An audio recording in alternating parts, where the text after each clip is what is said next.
Why, hello there. Hello, Dark. Hello, Ragdoll. Hope you enjoyed your adverts. I have no control over them. My apologies. As a matter of balance, Twix are fine. Hi, Jib. Twix is one of those things. If you give me a Twix, I'd thank you and eat it. But if you told me that I can never eat Twix again in my life, I probably wouldn't mind. Yeah. How are y'all doing? How's Sunday, isn't it? Yeah, Sunday. Did Chaos Chess yesterday? Yeah, cool. I have a brain. I can remember time. I have temporal understanding. Yee indeed. You like the chocolate, but the stupid left v right adverts annoy you. That's fair. No, it's a nice sort of one-off joke of like, there's an argument between these two identical components. But you know, having a sustained ad campaign based on it. They put a lot of money into it as well. They've got like CG factories and my word. Anyway, yeah. For those of you who do not get Twix adverts, apologies for these weird references. Yeah. Hope everyone's having a nice Sunday. And if not, hopefully this can be relaxing, at least. Yeah. Let's put on some vaguely science fiction sounding music. There we go. Confused why we're talking about Twix. Dark just had a Twix advert play prior to the stream. Because Twitch doesn't save chat, and so when you enter in chat, you have no idea what people were talking about before you got there, which is really annoying. Hi, Christy. Weird chocolate advertising, I know. It's almost like it's all basically chocolate, but they've got to come up with weird ways to differentiate it, even though it's all basically chocolate. Oh, it's chocolate, biscuit, and caramel. What an original combination. You miss Mixer, so do I. So do I. But, you know, I can't complain that much all the time this service is free. So, you know, if all the major streaming services just suddenly say, okay, well, you can stream, but we want a fee now, monthly fee. Still, yeah, I don't want to be, I mean, I always play devil's advocate purely because I like logical completion, but, you know, I miss Mixer. I miss stickers.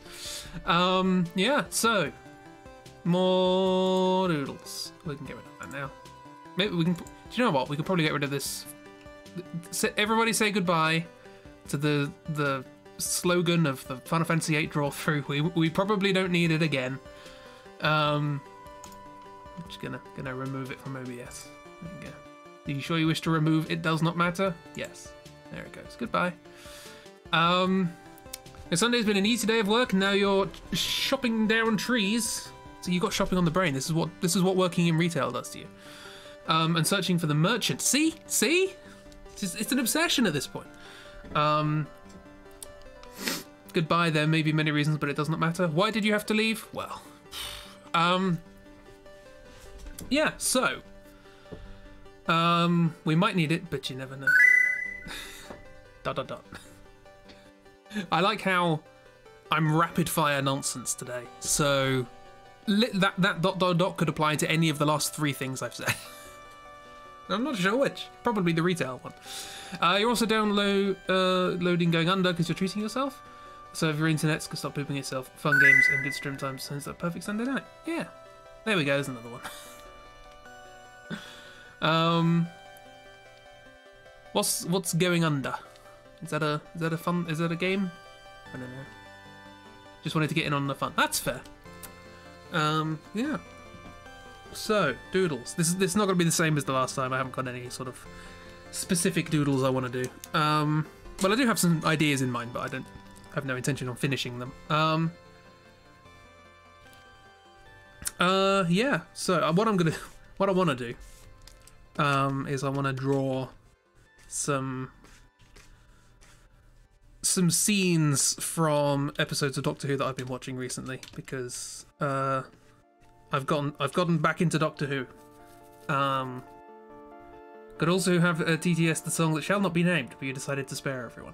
Thank you very much. That's kind of you. Yeah, so I've been watching season 7 of Doctor Who, and for those of you who don't know, when I say season 7, I don't usually like using the word season. I prefer the English term series. So tell me what you really, really want to do. What? I want to what?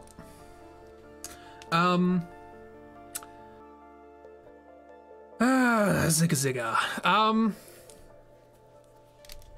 So I miss. How you doing? Yeah. So season 7, Doctor Who.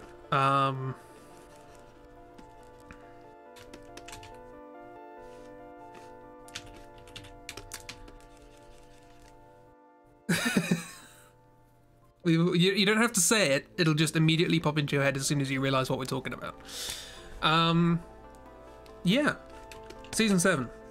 Made in 1970. So because Doctor Who sort of split up into 2 parts, people tend to refer to the classic era as being in seasons and the new one as being in series. So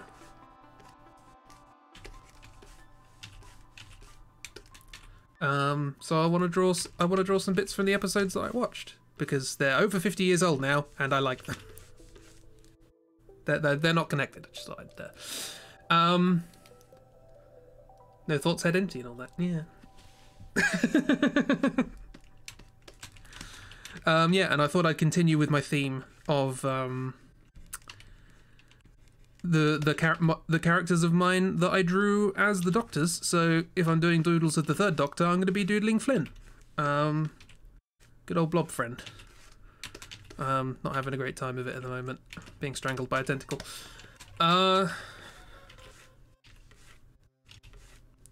So yeah, 1970s Doctor Who. Can recommend. Cannot recommend Chibi's song collection. Scalene Triangle. Yeah, I think I didn't detect capitalization on that one. I think I did with 2 ashes though. Yes, there's sort of like some knobs and buttons here. This is a big old machine.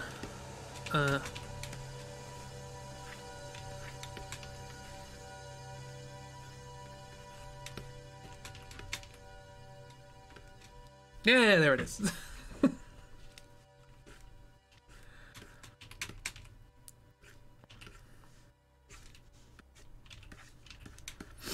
10 minutes into the stream and people are already being throttled by tentacles. Absolutely, yeah. So yeah, I went back and watched the first episode of Doctor Who I ever saw, which was Day of the Daleks, an old John Pertwee episode, 3rd Doctor, 1970 something.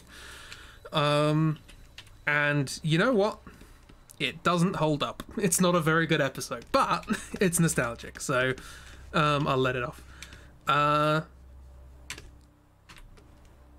But I thought, while I was there, you know what? I haven't seen John Pertwee's first episode. Never seen it. Apparently it's really good. Spearhead from Space. And by episode, I mean story. Back then, stories...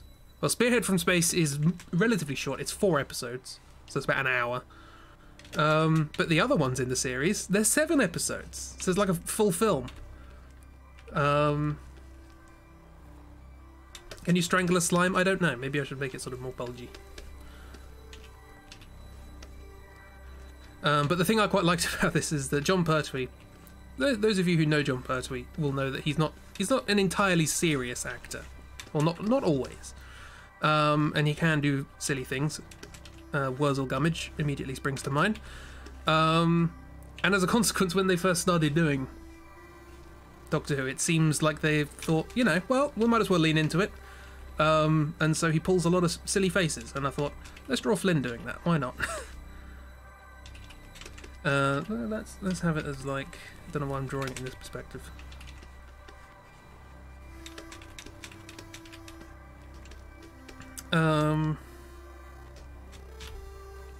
Should plan these things rather than just going ahead with it.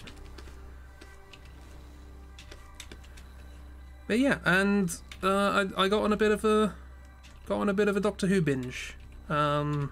I have watched almost that entire season. Although I know how the last story ends, so not too fussed about talking about it.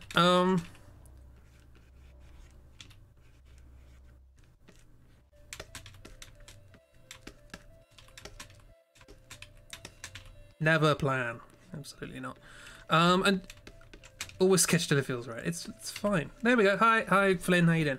Thank you for reminding me about posture. You should probably focus on being strangled. Or not being strangled. Yeah, so I decided to do that. And can confirm Doctor Who changes quite a lot over time. It can really just be whatever it wants to be, and that's great. Because that first series, that first season of John Pertwee's era, really comes across as just like a kind of 70s sort of, I don't know, sort of sci-fi anthology thing. It doesn't really feel like Doctor Who. There's one episode that feels just like a spy thriller, and is captivatingly so. Like it's not bad. It doesn't feel like a Doctor Who episode with a spy thriller crowbarred in. It's good. I liked it.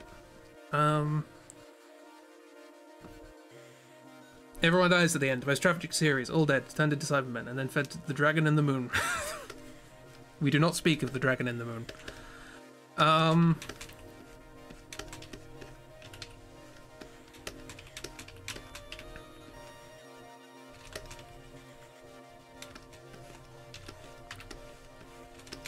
But yeah, I enjoyed my time with 1970s Doctor Who, however 70s it may be. If you like 70s shows, it's good.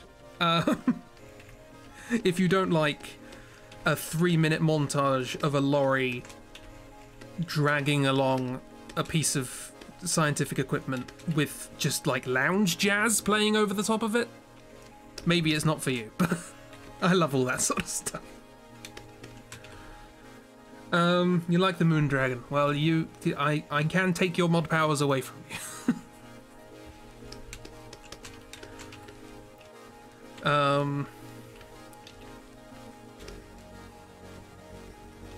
But yeah, so there's only four stories in the first series of John Pertwee's run. There's Spearheads from Space, which involves tentacles for no reason, really. It's got nothing to do with tentacles. It's just that they're just. I guess there is sort of a reason, but it could have been literally anything else. It could have been claws. It could have been a giant Roomba. It didn't really matter what it ended up being. It just had to be a threat. So, because the rest of the episode is largely unrelated. Not your sword. You remember watching the Cybermen taking over the Earth episode? You don't remember a Moon Dragon. Because they're different episodes. Don't worry about it. It's fine. Oh, this was the cape, wasn't it? Yeah.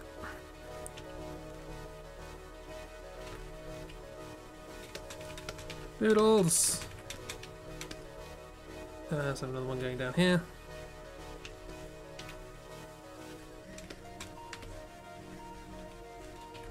So yeah, Spearhead from Space, very good opener. Probably, I think, in my personal opinion, the best opening episode for a Doctor. I think so. The modern ones tend to be quite bad, so. Well, not bad, but like, they haven't quite found their footing yet. We went to the bathroom. Why is everyone talking about Moon Dragon? Because Doctor Who.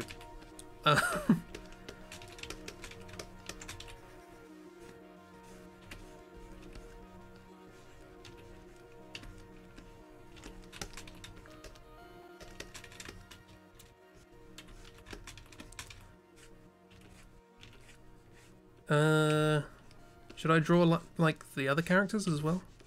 Like who else would be in this? This is just like a box of tentacles. It's fine. The great thing about this is that this isn't really spoilers. You like, if I were to tell you, okay, Spearhead from Space, this happens in it, you will literally not know when this happens until it happens. And you're like, really?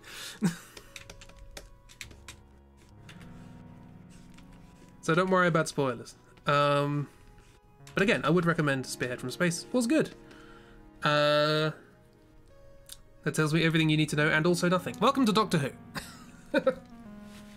Doesn't everything end bad for everyone in Doctor Who? Not everyone. Usually there's a happy ending tinged with the fact that 70 people died. But, you know, there aren't many tragic endings in Doctor Who. Occasionally, like a series finale, there might be like, you know, a close character died or something like that. But usually there's an overall happy ending. There was an episode of one of the episodes in season 7, sorry. Which was the spy thriller one. It's called Ambassadors of Death, which is a kind of terrible name, but it was the 70s, so you can allow it. And just it was like a spy thriller, sort of like double crossing and backstabbing and all these sorts of things. It just happened to also be a sci-fi. It could easily have not been an episode of Doctor Who, to be perfectly honest. The whole series could have not been an episode of Doctor Who. They don't use the TARDIS, there's no Daleks or anything, it's just whatever. But, a lot of people die in that one, in lots of different ways. The Matt Smith companions may have a crisis, may have had a crisis, The companions Matt Smith made had a crisis. Companions do tend to have a bad time of it, it must be said. Like, if you think about the modern companions, one of them sort of is fine in a parallel universe. One of them just, I don't know, ends up being a soldier, I guess. One of them has to lose their memory of everything that happens. Two of them are sent to a hotel for the rest of their lives. One of them becomes immortal. I guess that's fine. Oh, the Matt Smith companions made you have a crisis. I see. Right, got it. So it's a mixed bag. You know, you could end up dying. You could end up being stuck in purgatory for the remainder of your existence, or you could end up being immortal after dying. Don't worry about it. I don't even really know what happened to Bill, but it's fine. Don't worry. You have it's not options. You have there are things that there's a variety of things that could happen. Options implies you have control over them.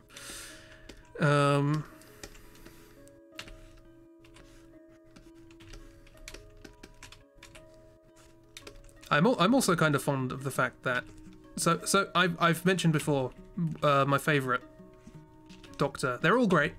Don't get me wrong. Not gonna say any of them are bad. But my favourite is Capaldi, the 12th. Although I'm quite fond of little old Flynn here. Although that might be nostalgia. And that might also be why I like Capaldi, because they're quite similar. But Capaldi's companion for most of the time that he was the Doctor, can't stand.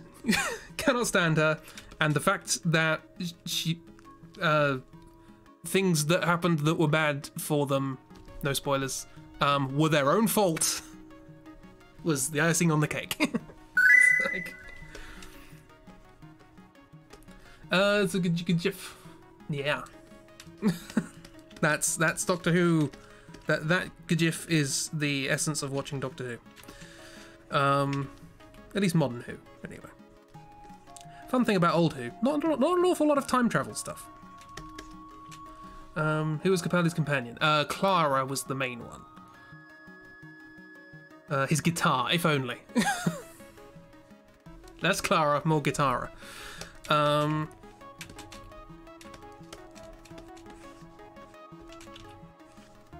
This music isn't far off the sort of incidental music you get in these old episodes of Doctor Who, to be honest.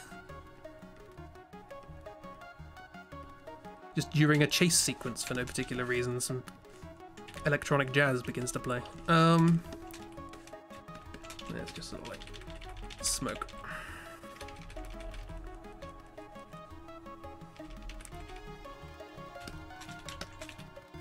Do you know what? It's difficult because, like, you know, my characters have bean eyes. These ones do anyway. October characters usually do. So it's difficult to have them like be bulgy. Whereas John Pertwee, very good at bulgy eyes. No wibbly wobbly timey wimey. Not really. The TARDIS is mostly used just to get people to where the story starts, and then you lose the TARDIS, and the story is about getting it back.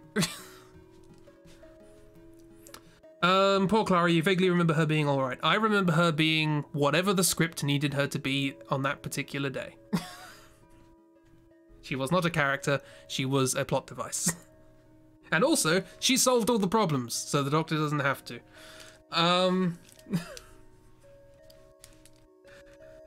It would be nice if she had a character, but oh well. It's not the actress's fault, it's the writing. Love Moffat. Love me some Moffat, but boy howdy, he does not do good characters. Yeah, so there's more frilly shirt stuff going on here.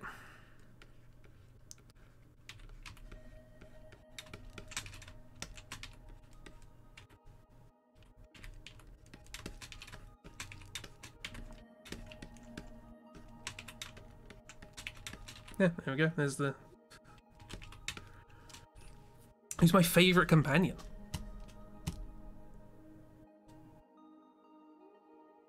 I don't know. You'll summon oobs with those words. I've already forgotten what I said. Was there something about horses? I don't know. Oh, about Moffat. Oh, right. Yes. Good point.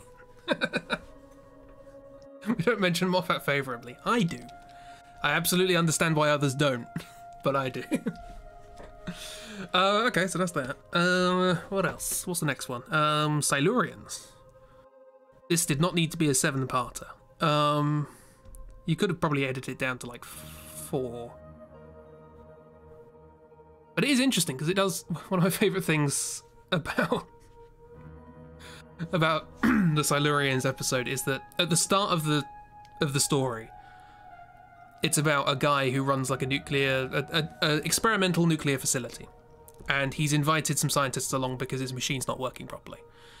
And obviously it's Doctor Who. The reason the machine's not working properly is weird alien shenanigans. So UNIT get involved, and then the military get involved, and then, you know, the Doctor arrives, and then the government get involved, and they go into the caves underneath, and there's a monster there, and it escapes, and it starts attacking people on the outside, so they have full-scale military operation to stop that. And then, like, there's sort of, you know, the army want to just destroy them, and the Doctor's like, no, you can't destroy them, they're a civilization, and so on and so forth. And you've got all this happening, and then there's like just a big disaster that happens that threatens the entire world, and the Doctor's got to stop it. Throughout this entire thing, the guy from the beginning keeps just walking up to people and saying, have you fixed my machine yet? It's like... The entire episode is like full-scale, like, world-ending catastrophe, and this guy's like, why haven't you fixed my machine? I called you here weeks ago. He was my favourite character. He's my favourite companion. I don't know. Can I choose Lethbridge Stewart? He's not a companion per se, but I do like him. I pay you by the hour. Please fix this machine. He ends up going mad because no one fixes his machine. Spoilers.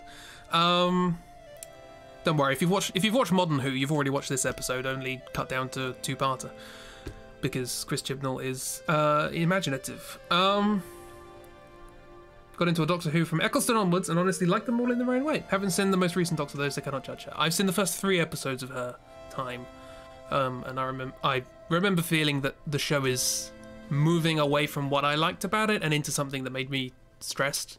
And I thought, I don't want to be stressed right now. It's a bad enough time as it is, so I stopped watching. I remember really liking Donna as a companion. Donna is very good. As somebody who hated Catherine Tate prior to that, because as a teenager, if somebody is supposed to be funny and you don't find them funny, you hate them, she was very good. It was nice to have a character that wasn't a romantic interest as well. Just someone who was like, not taking any of the Doctor's nonsense and has an attitude and an opinion of their own.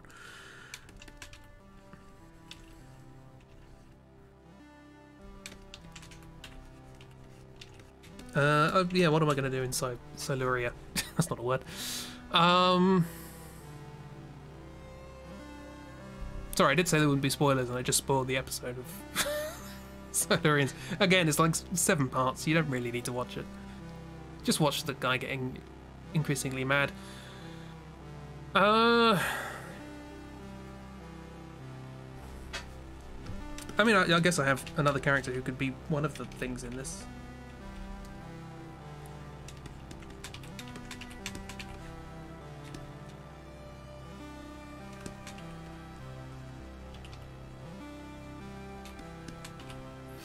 Harrington's singing Just Do It is a good time though, yeah. That was the rap party thing, wasn't it?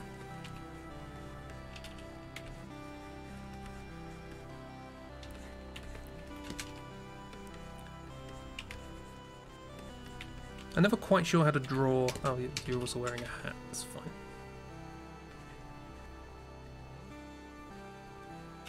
fine. Also, this episode has Paul Darrow in it. So that's nice. A very young Paul Darrow. If you don't know who Paul Darrow is, I don't blame you.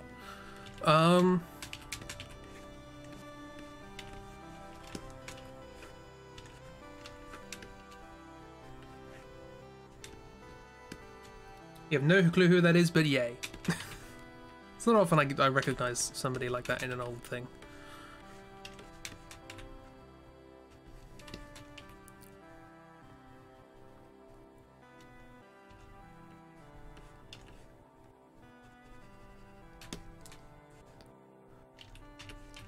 I did also watch another one, which was the one after the Day of the Daleks. Got to keep remembering I'm drawing this character with clothes.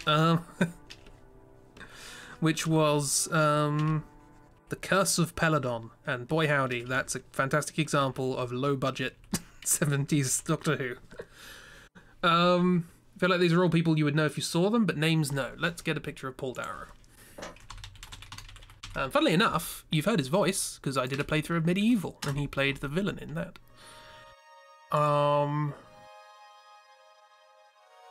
Here's older Paul Darrow. Look at his happy face. He's a good line in Cheerful. And here is probably more recognisable younger Paul Darrow. Also still cheerful. Lovely guy. You'd only really know him if you've watched another British sci-fi show from the 70s, Blake 7. Or if you played the game Contradiction, in which he plays the villain.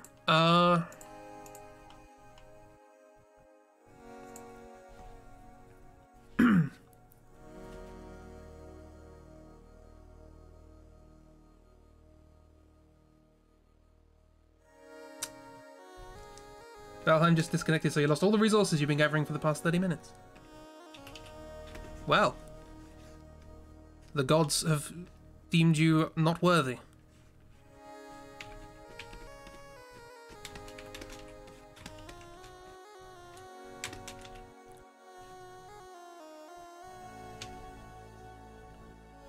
I think the roughly sort of cuffs, the ruffle cuffs, work well with the blobness. There's almost a sentence in there. You've watched like 2 episodes of Doctor Who, which were both Matt Smith, and then a few half episodes of Matt Smith and Capaldi, so you have close to 0 knowledge of Doctor Who. Marvellous. That means we've got the go-ahead, everybody. We have the go-ahead to do a Doctor Who draw-through. That's right. Chibi doesn't know anything about it, so we can do the draw-through.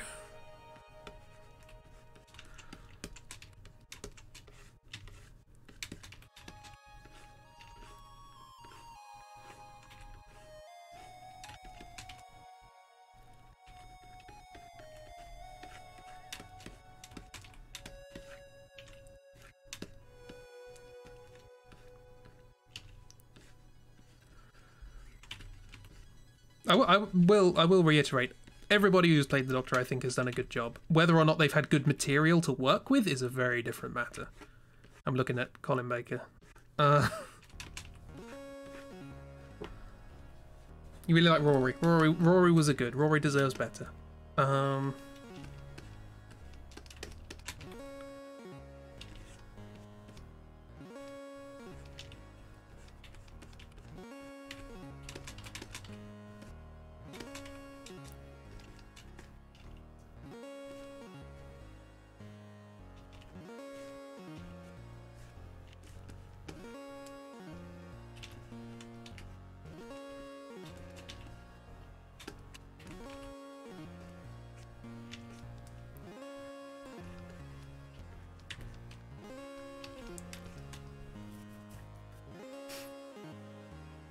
You have issues with Smith's companion for personal reasons, presumably Amy.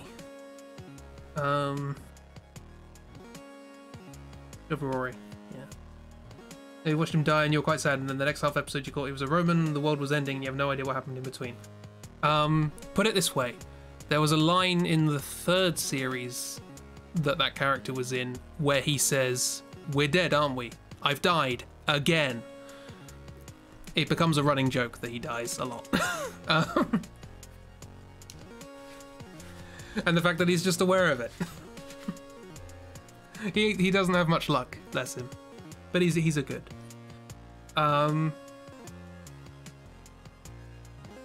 Also, when you say you've no idea what happened in between, not a lot really.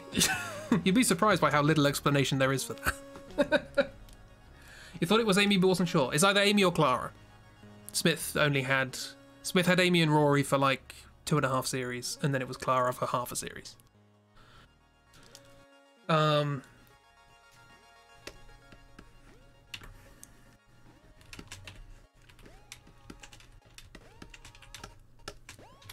You've got such a big head.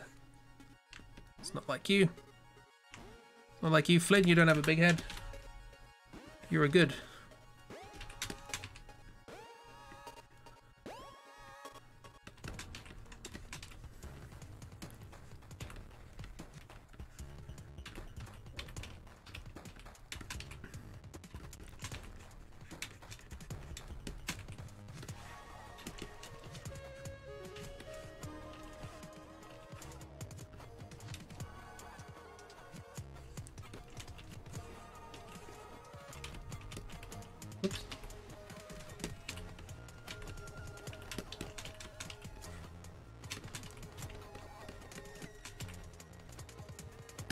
Flynn's having a good time.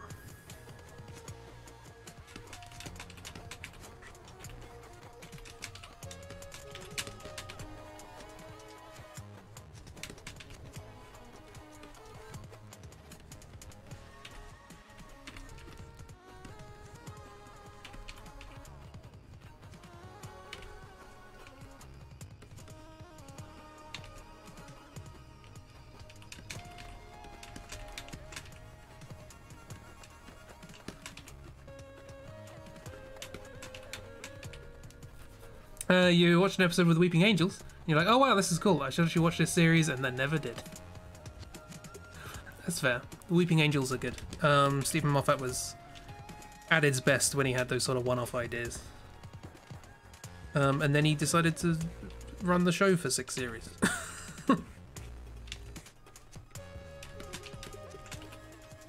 I don't think I've ever thought about what this character's body looks like, so we're just gonna...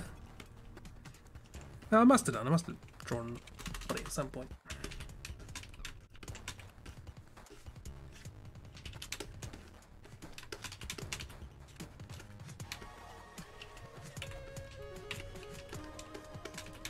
Oh, hang on, I know.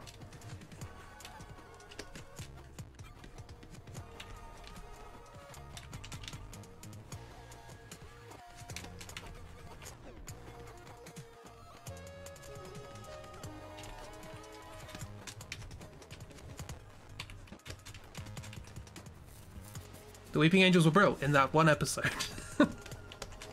And that summarizes the Weeping Angels.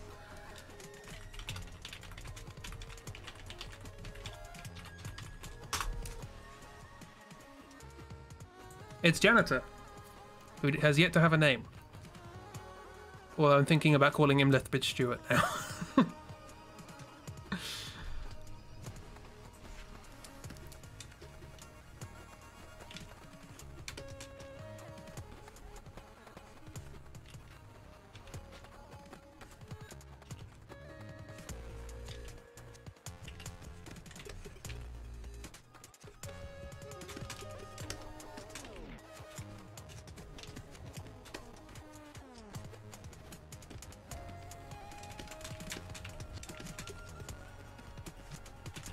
This music's weird. Fez, you're a weird game.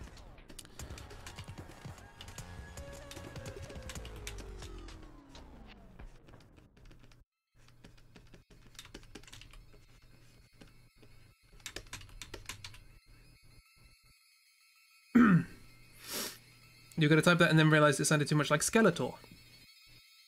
Skeletor. That's all I know about Skeletor.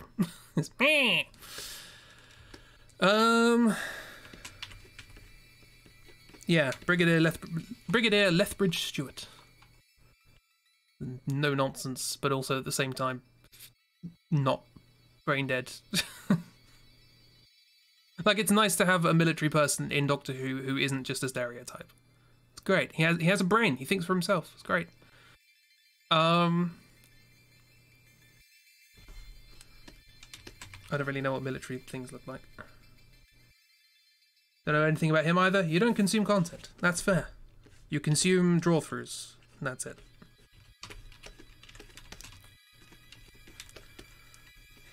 But I feel like, given the fact that Lethbridge Stewart is most of the time just like, oh, really? I've got to deal with this now. I feel like that works quite well with this character. So, He-Man was a bizarre character and series. Both. He-Man was a bizarre show. Missy, you okay?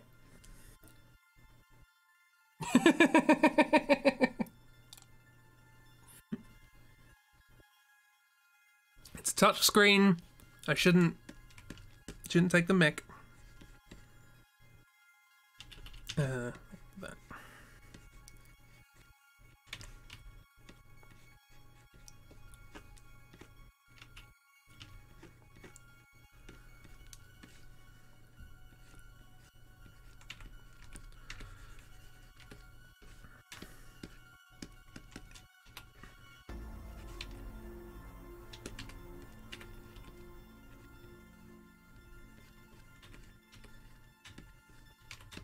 This looks like something from Grim Fandango. It looks like the Resistance member. Don't worry about it, it's fine.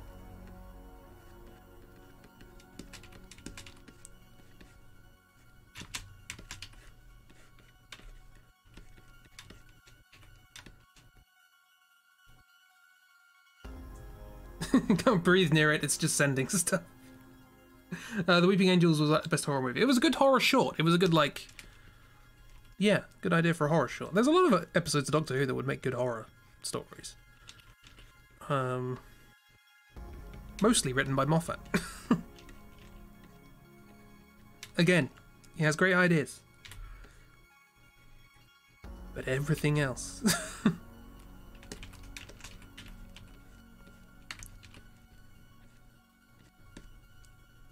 Yeah, it's that way around, isn't it?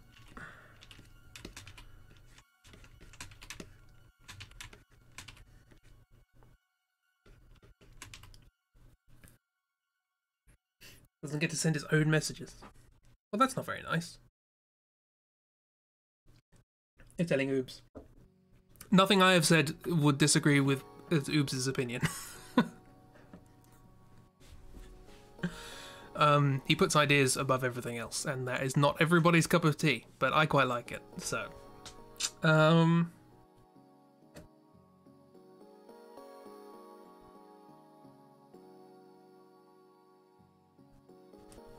Okay, well, there's that. There's that. What's Lethbridge Stewart's first name? Because that might become the name of the janitor. Alistair. Alistair Gordon Lethbridge Stewart, of course. Al.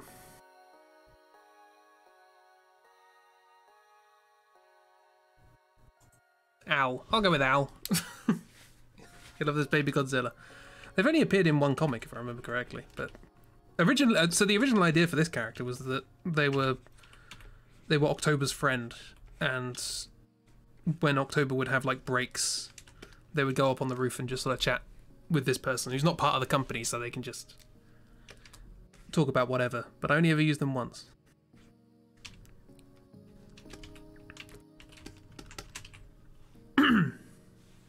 Alistair's a lovely name, it is nice.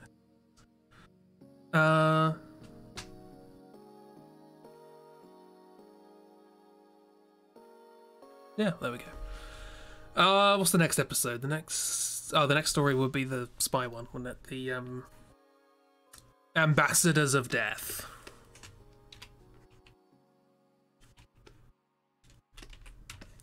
Oh, I know. I know.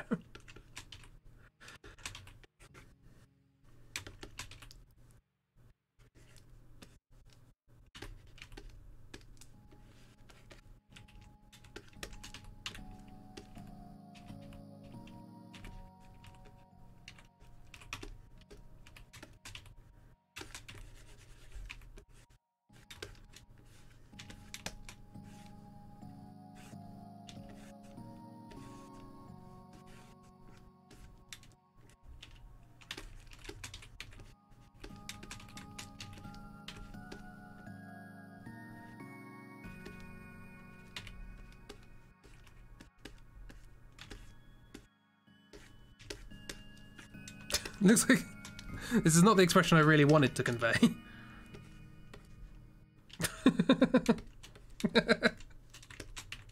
Well, we've got it now.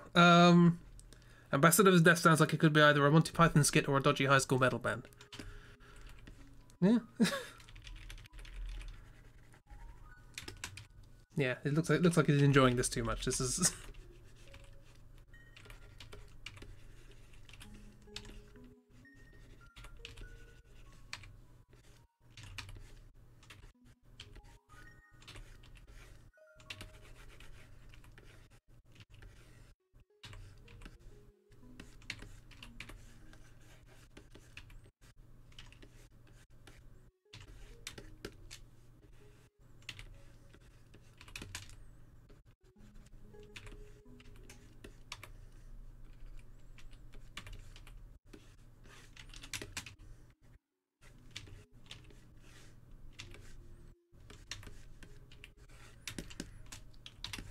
gonna restart this. It's fine.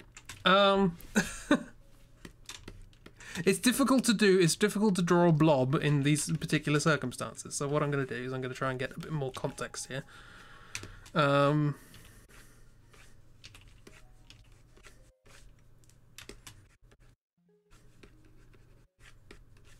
it's slightly more obvious what's actually happening.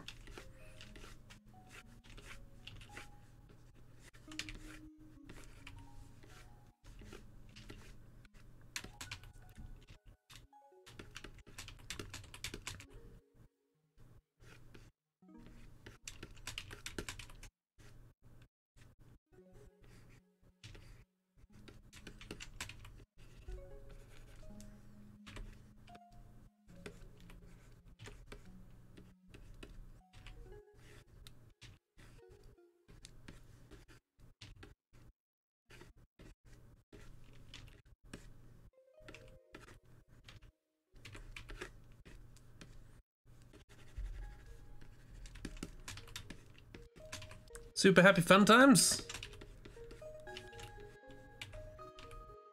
I mean, that depends on your idea. It depends on your definition of super happy fun times, really. But so there's a scene in this particular episode where do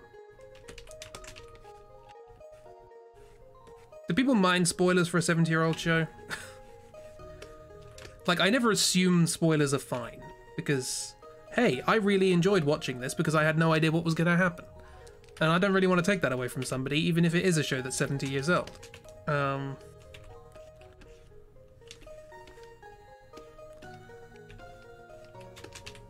scene from Clockwork Orange is not the scene from Clockwork Orange.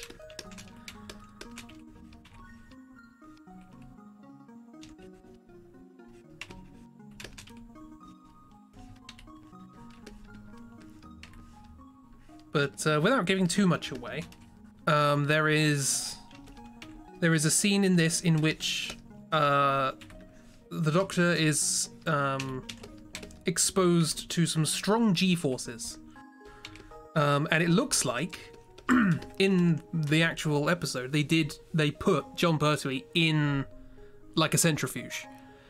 My guess is they had access to a centrifuge and they're like, how can we put this in the episode? So there's just like these really strong sort of G-forces pulling his face, and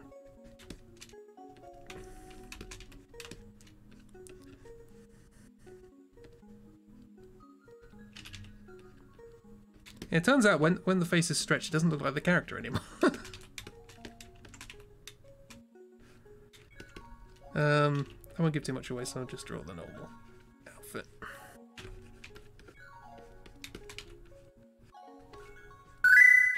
Ding. There's another thing I haven't watched. I've read the book, though. It's difficult to read. Because half of it's in a weird language that's made up.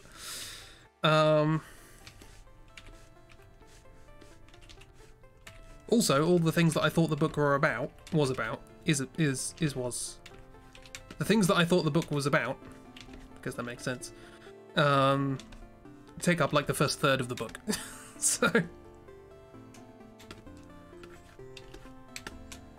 we go. We'll have some other indications of G-forces going on beyond.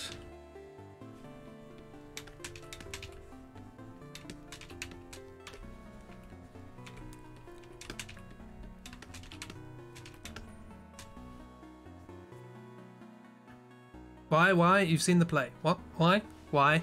Why?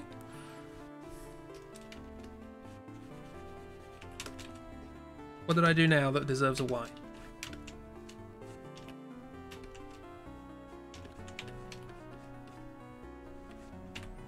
It's a bit short for the store, bless him.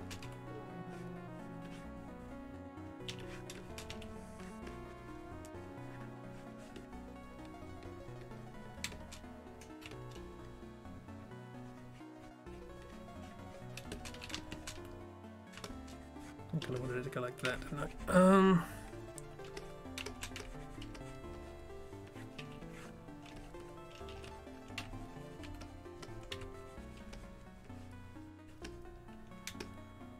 Oh, why is he in a centrifuge? Because G-forces. Okay, it's not... Given that the first thing you see in the episode is a space station docking onto another space station, it's safe to assume that there is space involved. You returned. Twitch all X eyes. What? Do you mean it excised you? Is that what you mean? Yeah, Twitch. Honestly, what are you doing?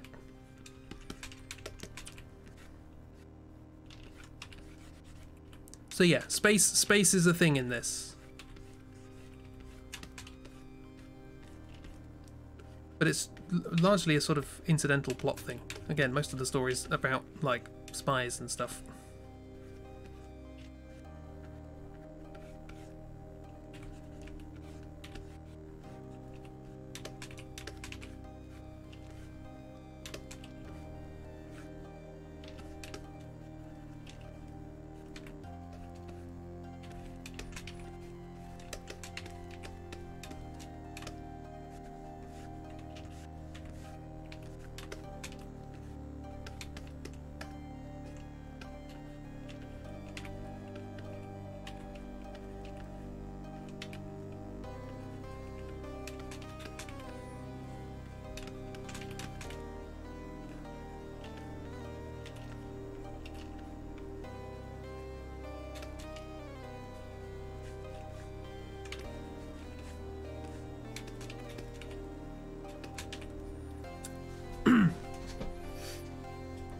It's a James Bond thing, gotcha. If you say so. I haven't seen James Bond. It's a thing. Do I now have to draw my characters as James Bonds?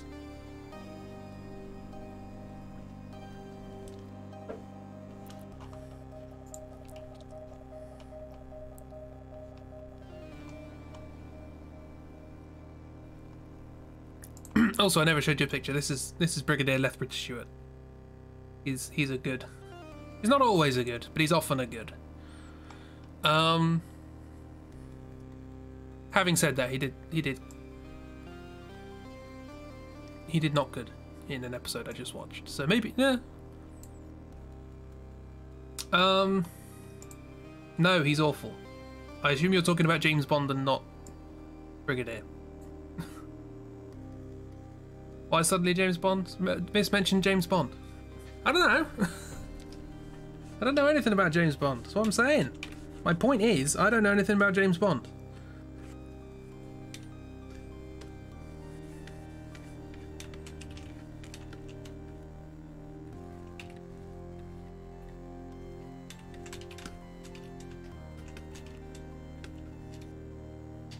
Anyway, I think this now looks like they're in a centrifuge.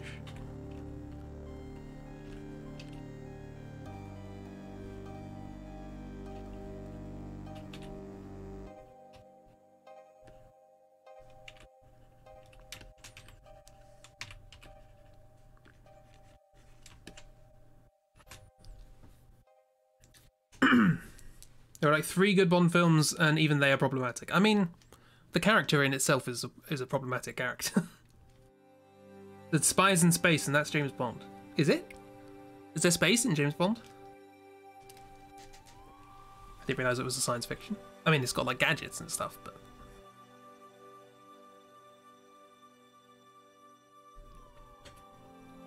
Or is it like, I guess it's like sort of Cold War science fiction, sort of like moon bases and...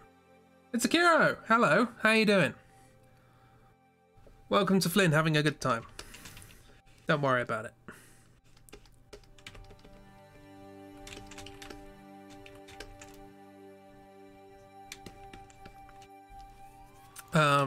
You have also missed Flynn having other good times.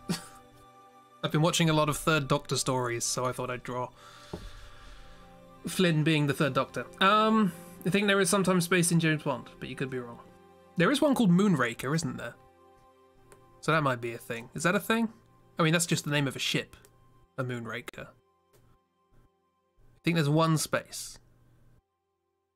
Yeah, it's in between. It's after the S, and then before the B. I'm waiting for Twitch lag to catch up so that Miss can be disapproving of me. That'd be great. They fight Jaws in space? That's a Neil Cicerega song. Yeah, not the shark.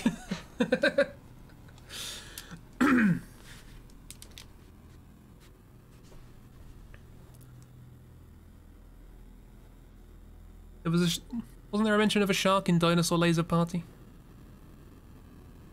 In space with sharks. Yeah, right, cool. So, Spearhead from Space, Doctor Who and the Silurians, Ambassadors of Death, Inferno. I haven't finished watching Inferno yet, but I can draw something, I guess. You are not disapproving, you're supportive of all your endeavours this evening. Did you hear the joke? Usually you're disapproving of my bad jokes.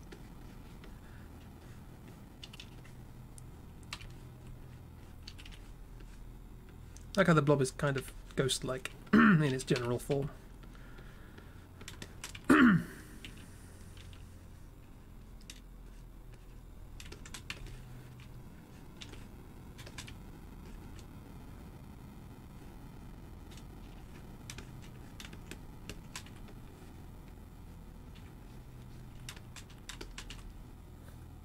You can be disapproving if you want to. I mean, you're always welcome. Everyone's welcome to be disapproving. Very disappointed in me. Oh. Has the music stopped? No, it's just quiet. We're switching it up this evening. Oh, it's nice to have some variety. Variety is the spice of life, as they say. Oh, thanks. Yes.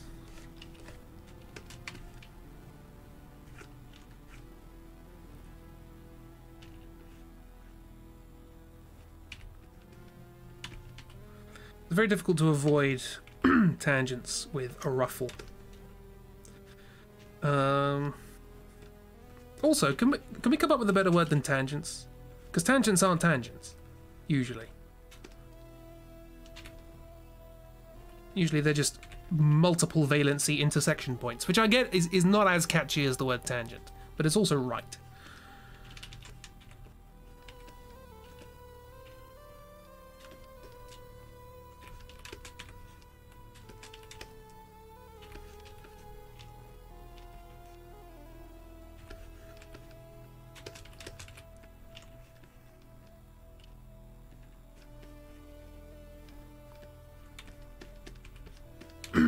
I mean, with the ruffles, Flynn is bordering on Austin Powers here, which is a Mickey take of James Bond. So, We're kind of getting there. Tanned gents. I mean, I do you know, I have nothing to say about that. Sometimes I can't even muster up words. It's like, no, nothing. My brain is just like, there's half of a tumbleweed just slowly thudding its way along the floor. Sometimes disapproving of the good jokes too. I liked that joke. I was pleased with that joke. It's, you know, wasn't good, but it was quite quick for how not terrible it was. Disapproving and supportive. Dissupportive.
You're an anti-professional, dissupportive person.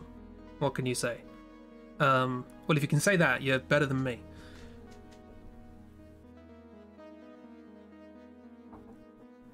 Oh, one thing I would like to attempt to do is, and I think I said this when I first started streaming, but doubly so now, is I just need to speak more clearly. I think it's gotten worse over the last year. I went back to listen to my reaction to discovering that No died in a car crash. And God, I just mumble, like there's no consonants there whatsoever. I'm amazed any of you can understand anything I'm saying at this point. So...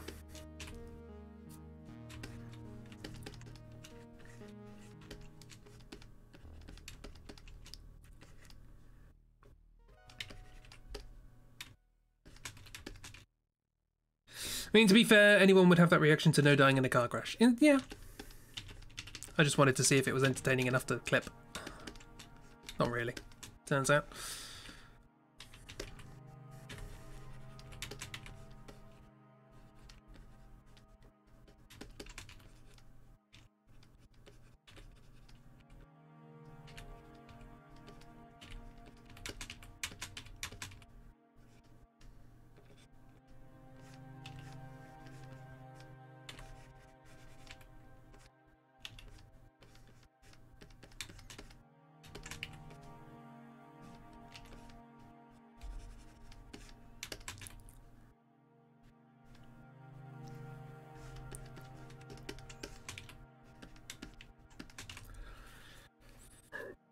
Same, you've been working on vocal exercise at home because you mumble everything.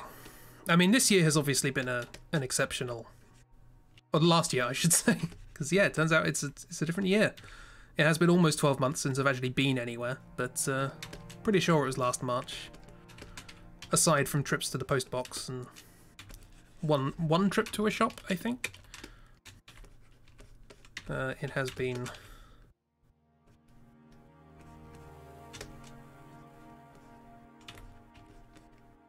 almost entirely an indoor year. The age of 28 was the indoor age.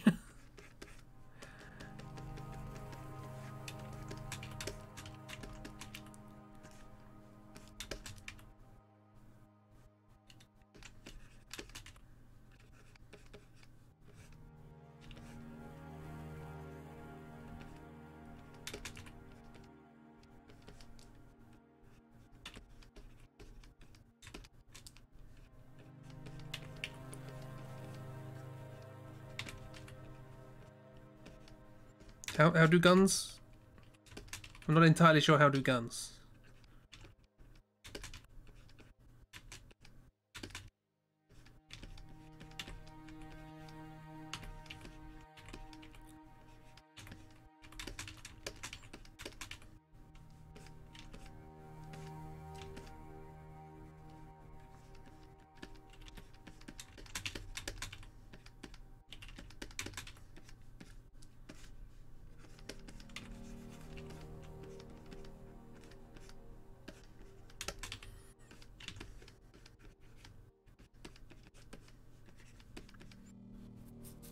Sarah, is that a gun? You'll put that down. I know, guns.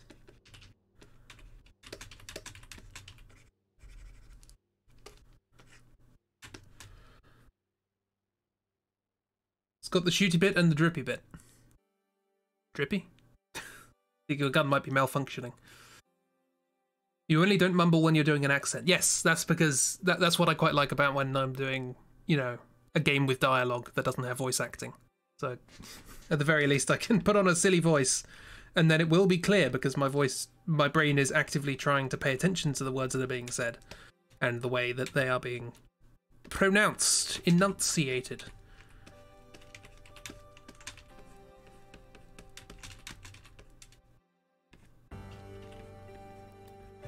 So yeah, Inferno's got some shenanigans going on.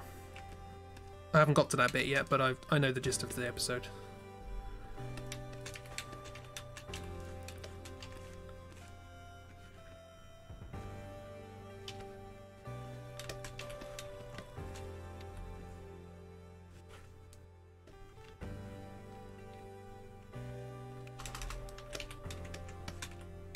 Now this definitely looks like a thing from Grim Fandango.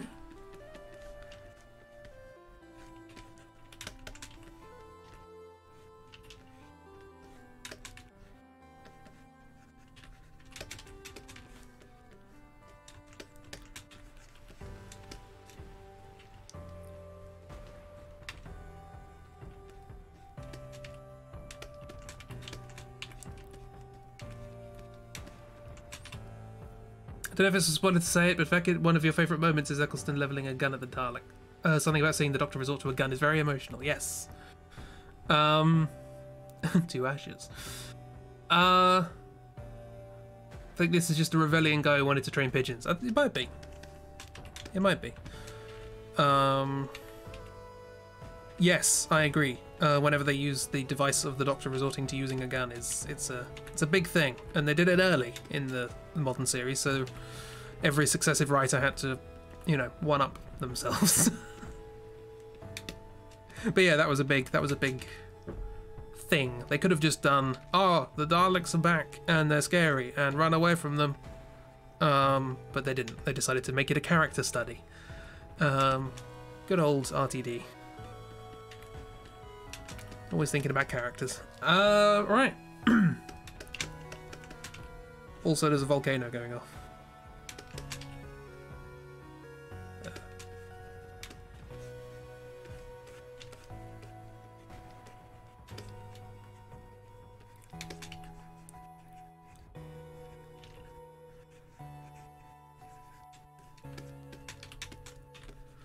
It really shocked your dad, that episode. It was good. Probably the best Dalek episode there's been, certainly in the modern series. Haven't seen Genesis of the Daleks. I hear that's very good, but it also has Gruber as basically a Nazi officer, which is wonderful. If anyone's seen a lower low, that's going to be a bit weird. Oh, a lower low draw through. That'll be convoluted, wouldn't it? Wait, who has the sausage? Is the painting in the sausage? I don't know. Is it down his trousers, or is that a fake one?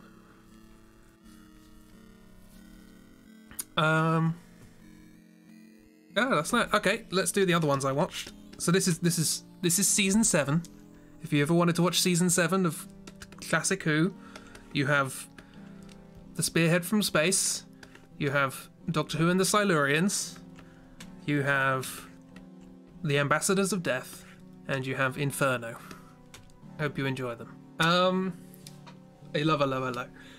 One of the best things I heard, somebody I follow, somebody donated to them, and said that they're playing a campaign of Achtung Cthulhu, which is apparently an RPG about Cthulhu in World War II. But they're playing it as if it were in the Hello universe.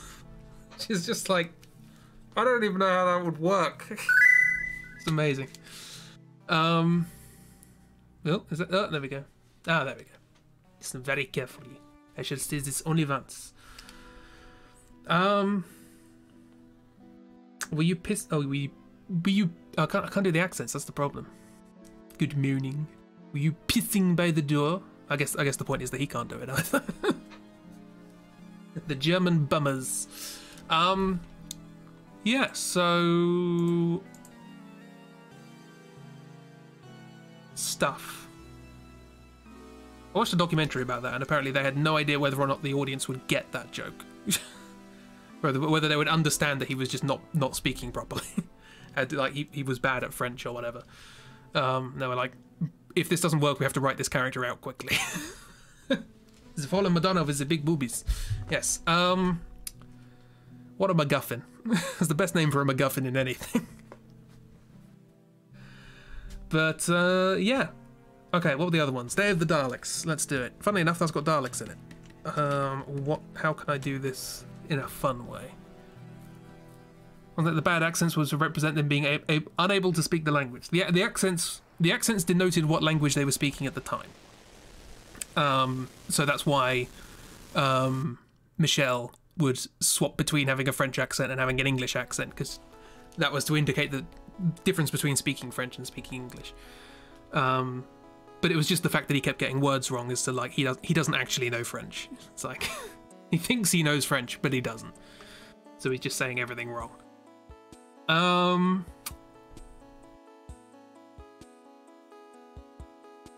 Yeah, well, okay, Day of the Daleks.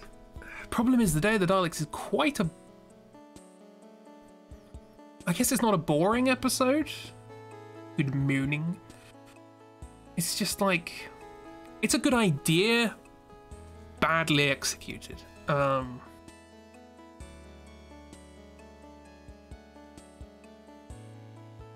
trying to think if there's another character. That's what you meant, you put it better. I mean, I'm not speaking through a touchscreen, so I kind of have a head start. So, I'm trying to think if I have a character who could fit for. Okay, look, I've got one of them. But what about? Because there are these things in this episode called ogrons, which are basically men in, like, cheap gorilla outfits. What do you mean you're not speaking for a touchscreen? All this time I thought you were. Oh, no. It was speech to touch to speech. Speech to touch to text to speech. That's how I've been speaking this entire time. And that's why I mumble, because it's such a bad system. They're amazing. Like, touchscreens are amazing right up until you have to do something precise. A button funnels a large area into a very small area. A touchscreen doesn't. It funnels a large area into a large area.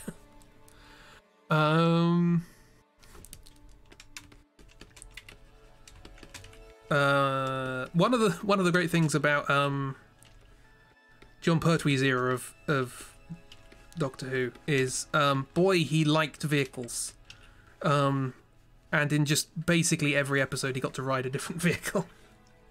And in this one he got a quad bike. So you're gonna have Flynn driving a quad bike. That's gonna be fun. Got to learn how to draw a quad bike. You have a mechanical keyboard you got for your iPad too, but you tried using it during a different stream, and the streamer couldn't see your comments for some reason. So never mind then. What? I mean, try it now. Give it a go. If that feels like an odd bug to be the fault of the screen. That feels like a Twitch problem.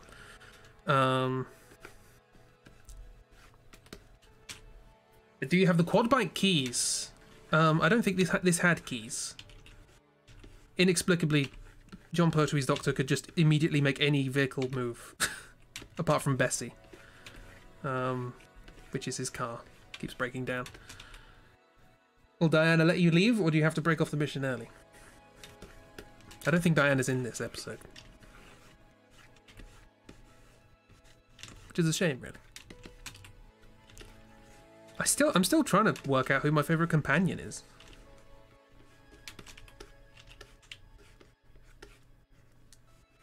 Got a big ol'...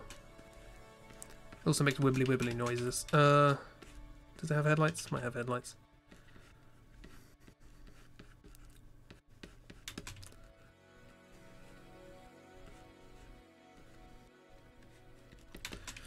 You know I'm not good with vehicles, it's fine.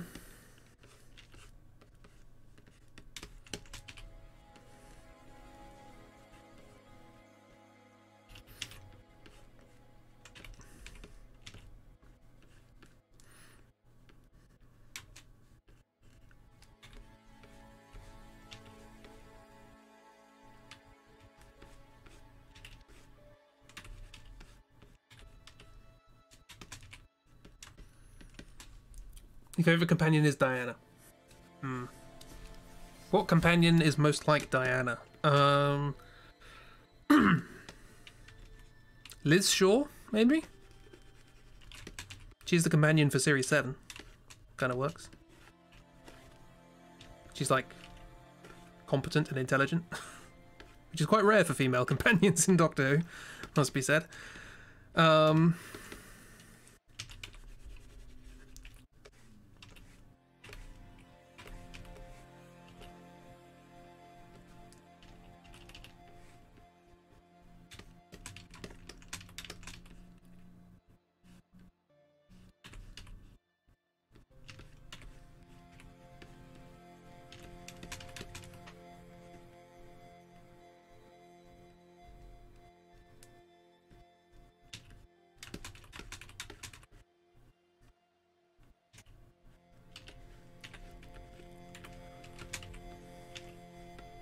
Particularly given that I think she was immediately followed by Jo Grant, who was possibly one of the stupidest companions. Petition to put Diana in Doctor Who. She'll find a way to get in there. She'll have somebody smuggle her in. Sorry, your brain just caught up. Did you say that this Doctor had a car? Yes. Bessie. So the conceit of a lot of John Pertwee's era is that the Doctor is banished to Earth and cannot use the TARDIS. So they decided to give him another vehicle, and then lots of other vehicles.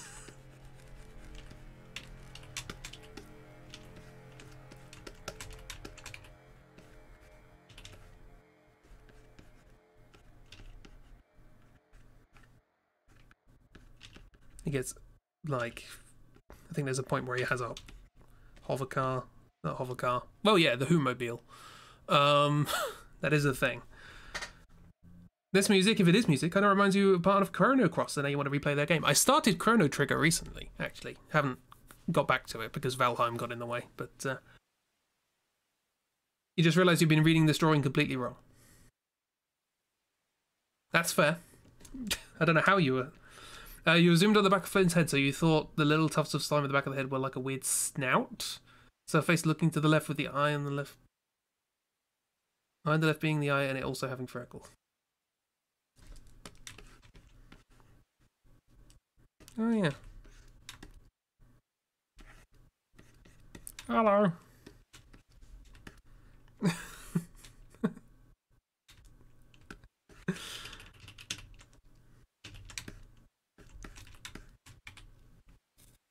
The what-mobile? The Who-mobile.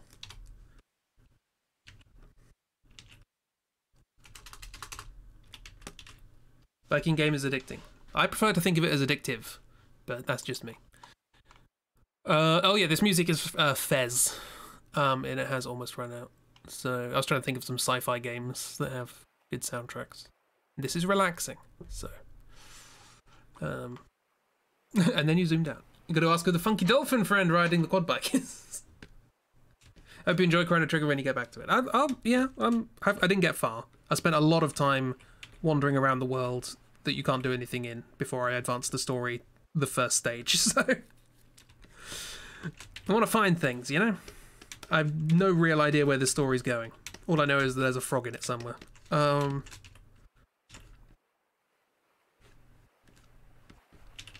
nice to explore these sorts of things. Anyway, this is just like part of the image. Yeah, as far as I'm aware, there are no dolphins in this episode, but that's a shame.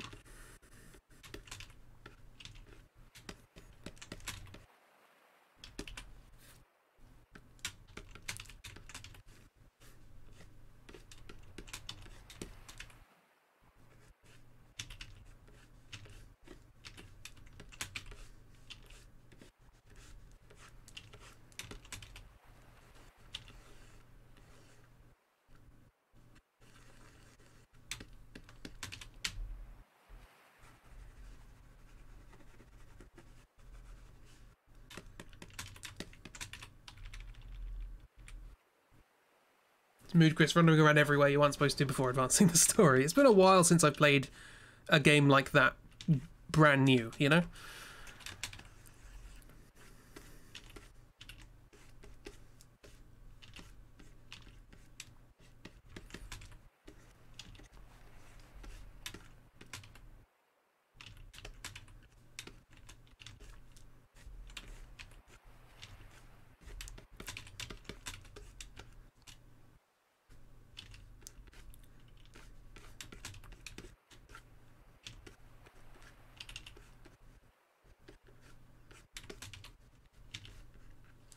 Is there music at the moment? I don't think there is. Really quiet if it is. I'll take it back to the beginning. It's almost over anyway.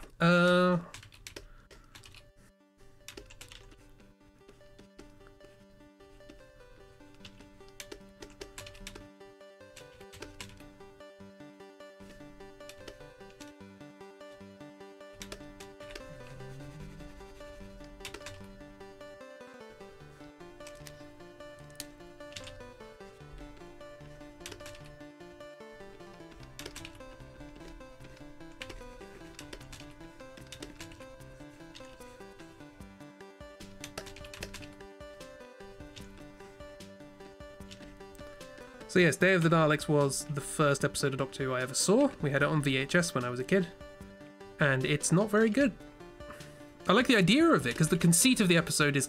or the conceit of the start of the episode is... oh, there's spooky mansion, it has ghosts in it. What are the ghosts? Oh no, it turns out it's people time traveling and zipping in and out of... and then, like, literally within 10 minutes, that whole storyline is just like, oh, it's time travelers. We'll ignore the whole idea that they might have been ghosts and the people thought they were ghosts. It's like, I feel like that idea would have done, or could be done better with a modern twist, but hey, what are you gonna do?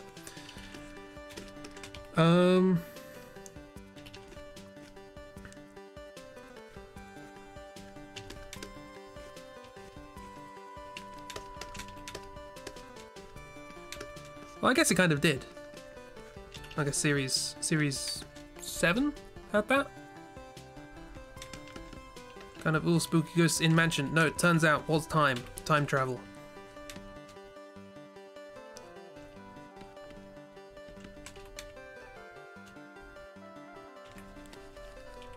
Although that wasn't particularly satisfactory either. It's fine, don't worry about it.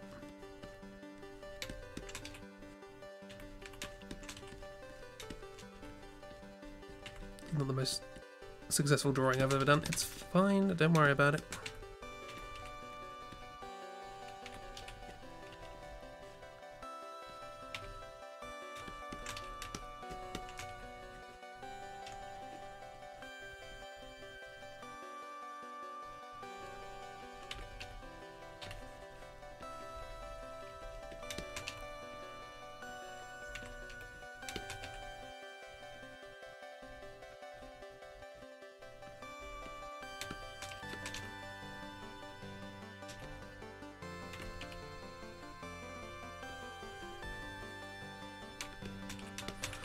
There you go, you've been kicked into an even smaller touchscreen, aka your phone Twitch died a death.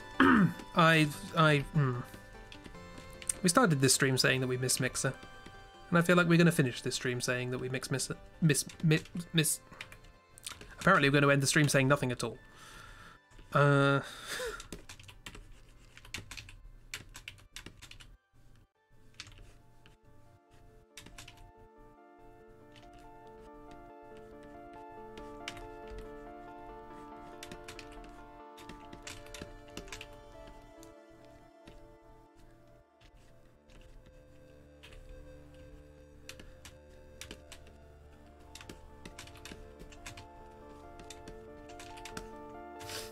Damn, Twitch. Well, I haven't really done much. I've drawn PD in a Dalek dress. That's about it. Still trying to think who could be an Ogron.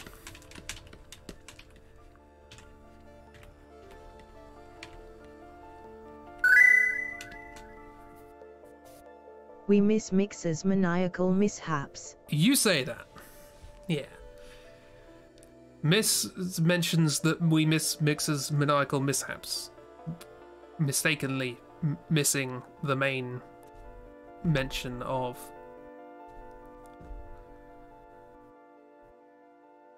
meringue.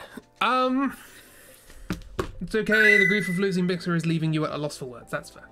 I just did say it. Yes, okay. Stop trying to make it obvious that Hazel can actually speak better than me. It's a depressing fact.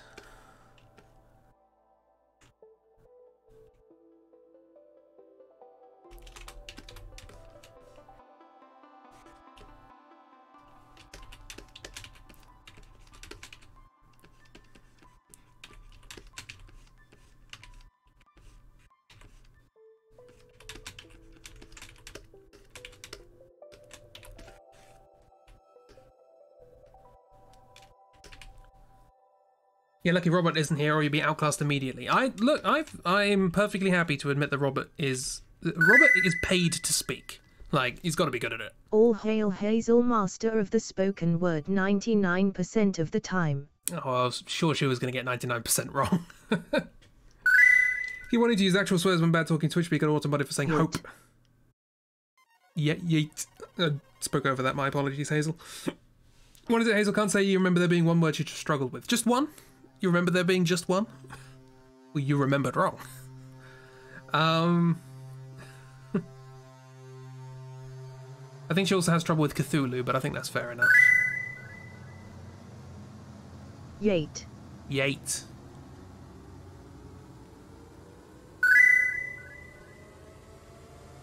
Ute. Ewit. To rhyme with suet.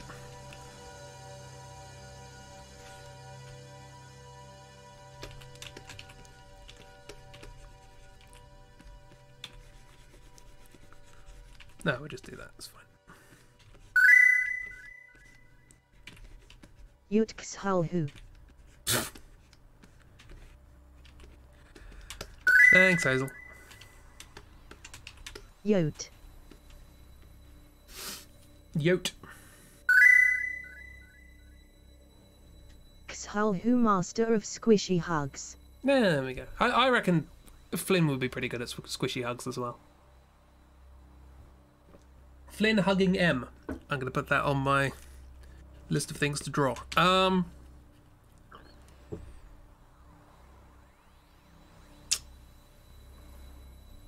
on. I'm going to add to the atmosphere of this one with a symmetrical ruler with just as many things as possible. That.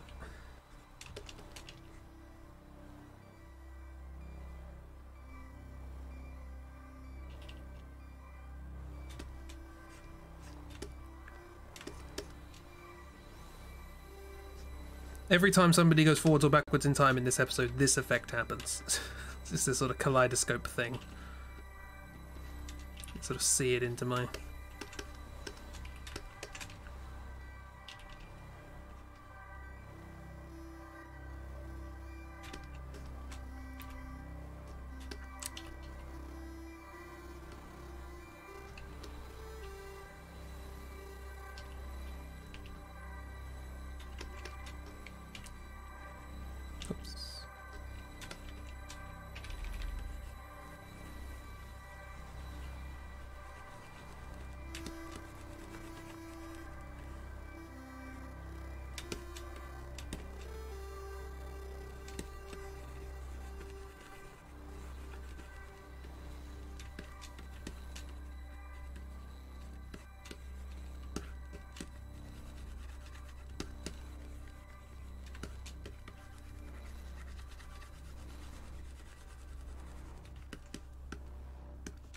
There we go, that's this episode. I want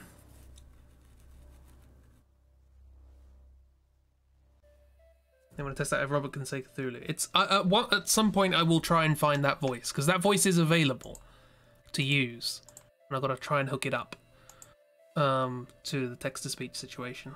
Oi, oi, oi, oi, oi, vey. Yeah, so that's that episode. While I'm here, actually, here's a little chat about how the perspective tool works in Clip Studio, because I know people were having trouble with it. So the perspective tool, you find it under the rulers, and what you do is you draw 2 lines, 1, 2, or however you want, and it's going to look at where those 2 lines intersect, which is here, and it's going to say, right, you want one of your vanishing points in perspective to be that point, and that's great. And it's going to automatically assume that because you're drawing 3-dimensional space, this is one of the dimensions, all the lines going that way, and it's just going to automatically put all those going like that. Lovely. But it will assume, because you're 3 dimensions, you need 3 directions to specify, that the other 2 directions are left and right, so you can do left and right stuff perfectly fine, and up and down. So you can do that however you want as well. And that is specified by the horizontal blue line and the vertical purple line. However, you can select it with the object selection tool and you get a bewildering array of little buttons, most of which I do not know what they do. But I do know that the little ones by the up and down and the left and right, let's see if, can you zoom in on them? Probably not. So, no, they're tiny regardless. This little one here, if you click that, it goes green, and that means that the up and down isn't going to work anymore. So you just turn off the up and down, saying, I don't want up and down. Don't want that. So you can turn that off and on if you want, and you can do it with the horizontal as well. Anyway, that's just 1-point perspective. You can do the same for 2-point perspective. You just do it again. You take another perspective ruler and you say, okay, that's 1 vanishing point. Let's put another one over there. And now it's going to automatically adjust the horizon line as connecting the 2 things together. And now you have 2 vanishing points. So you got this vanishing point over here and then this vanishing point over here, and then you can make things like cubes in your 2-point perspective like that, which is lovely. And it's defined the 3rd direction as being at right angles to the horizon line. So again, we've got an up and down here, which is not in perspective, just automatically does it. And you can turn that off and on as you will. And if you want 3-point perspective, you just add another one, add another couple of lines. Let's say up there and up there or something. And now we have 3-point perspective. Stop selecting things, thank you. There we are, 3-point perspective, which is this point, and this point. And then you can draw weird old complicated things that I don't really understand, because I don't really know perspective very well.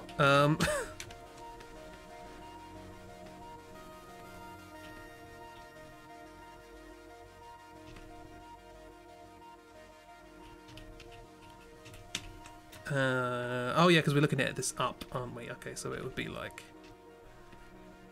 that.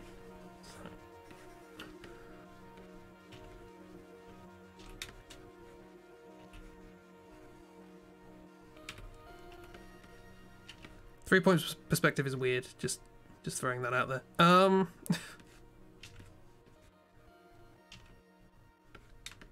Anyway, that's how it works.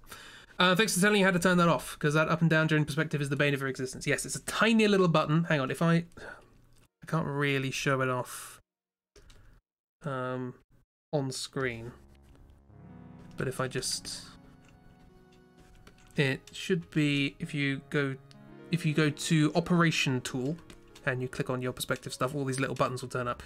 It's a little button next to it, and it looks like,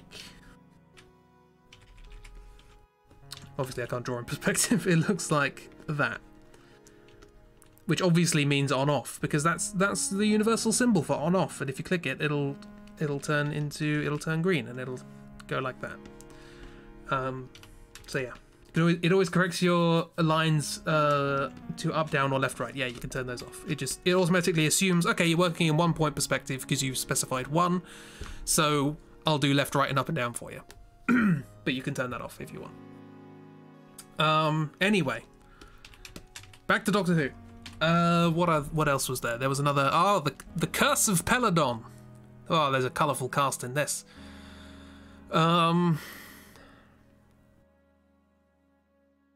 Okay, so which of my characters would you like to embarrass?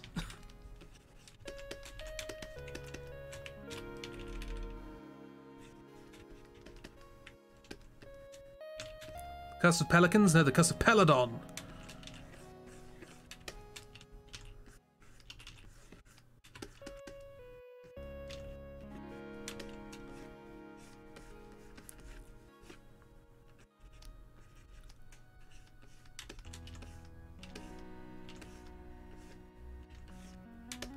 All.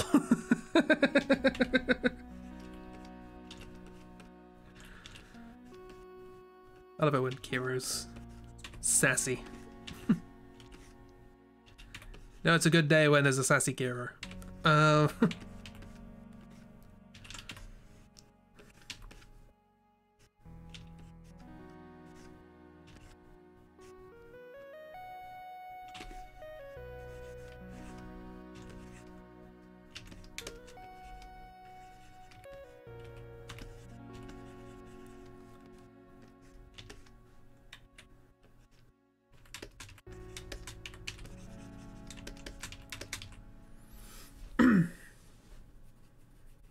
Kick the invisible pain in the neck to the front of the line.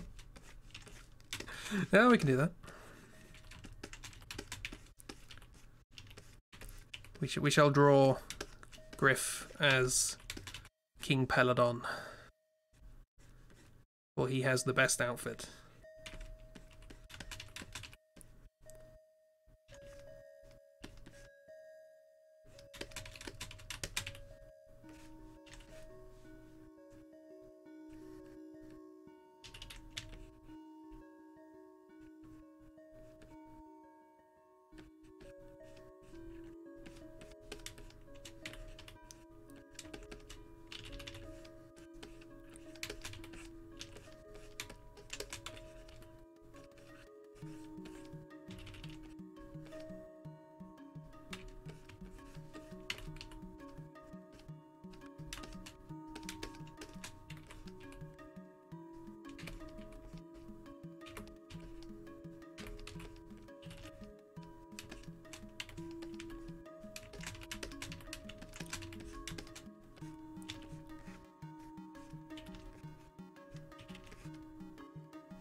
Do it for Jibby.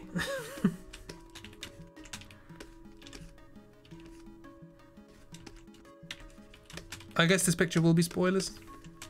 If you want to watch a not particularly good episode of Doctor Who. This is the one that came immediately after the Day of the Daleks, so I thought I'd watch it, and it was bad. Again, there's a good idea in there. There's sort of a little political plot thing going on that's actually had twists and turns that were quite surprising. But generally speaking, there's a lot of people going into a room, leaving that room, something happening, and then they return to the room they were just in. And then they carry on talking for a bit. It's like, why? Why did you bother leaving if you're just going to go back? I'm going to escape this room that I'm being held in. Ah, I escaped the room. Oh no, I've been caught. Back to the room. Yeah, I know, you don't have the budget for more than one set. It's fine.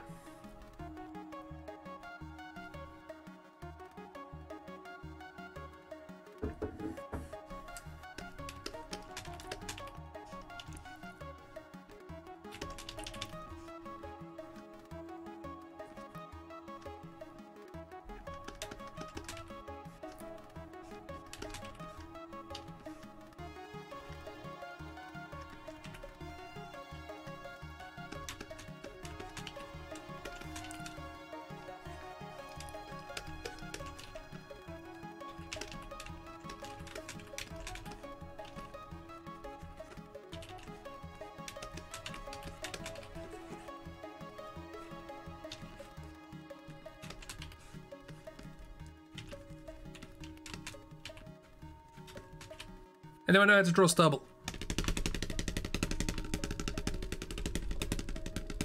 Like that. You're welcome.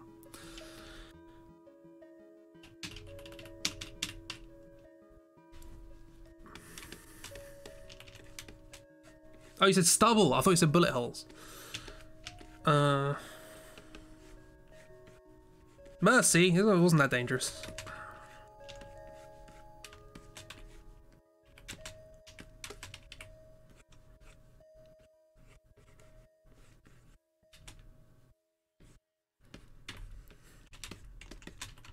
Looks like chicken pox.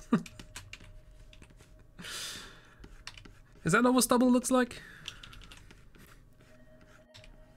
To be fair, I only really had stubble when I was a teenager, and I had quite a lot of acne at the same time, so I'm not entirely sure which is which.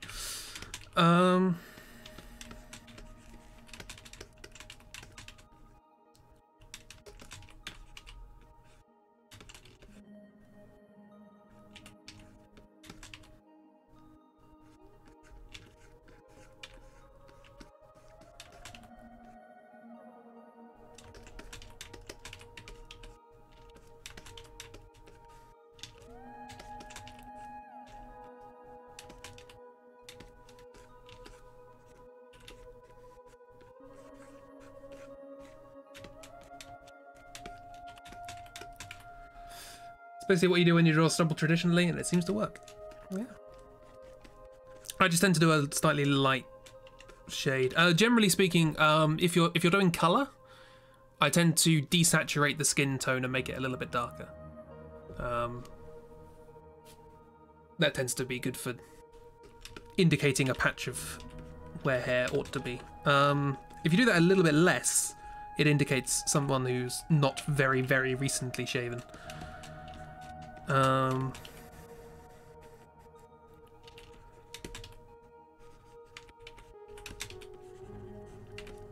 different skin tones on the face is interesting. Sort of a yellowy forehead, red cheeks, and greyer jawline. Surprising. I'm talking from a Caucasian skin tone perspective, I should specify, obviously. Because let's face it, we are just a blotchy mess.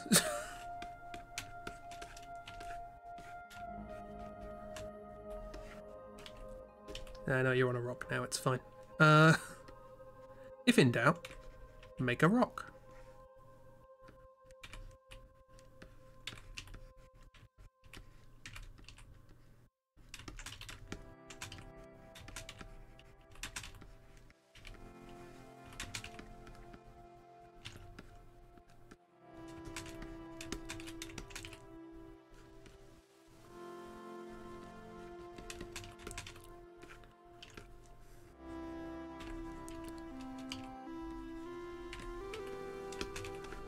Yeah, if you looked at this and I said, the thing I like about this episode is that it's a political sort of whodunit kind of thing.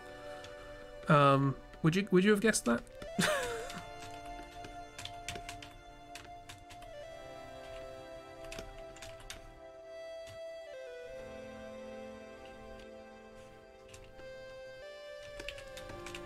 No. Good.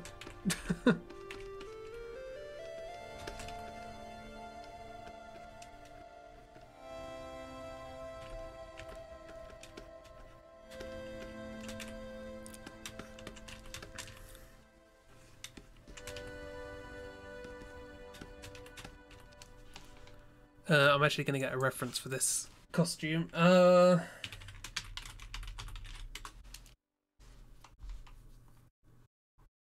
of course, all I get pictures is pictures of his Alpha Centauri. Oh,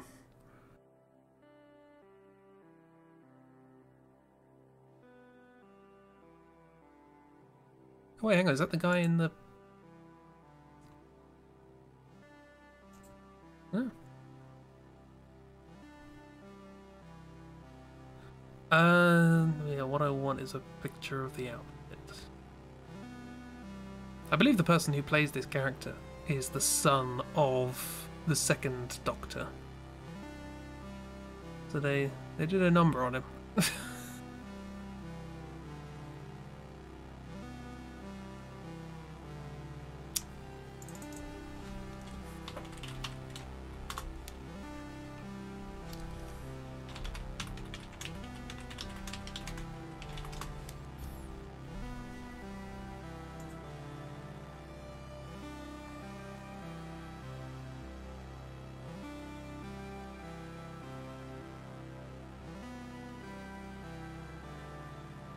Oh, that's him.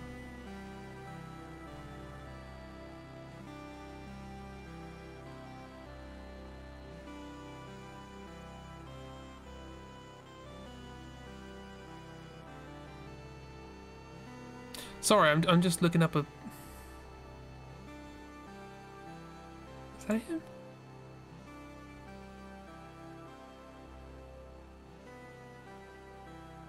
What episode was that? Oh, Midnight! He was in Midnight! Oh, that's interesting. Sorry, just for reference. This guy is this guy. Same person. This was the episode. This was the bad episode, Peladon, the Curse of Peladon, and he was also in the new series in an episode called Midnight, which was very good. I didn't realise it was the same person. There you go. That's cool. Nice to see people in the old series appearing in the new series, even if that was 10 years ago. Okay, there we go. That's a better image. Okay, cool.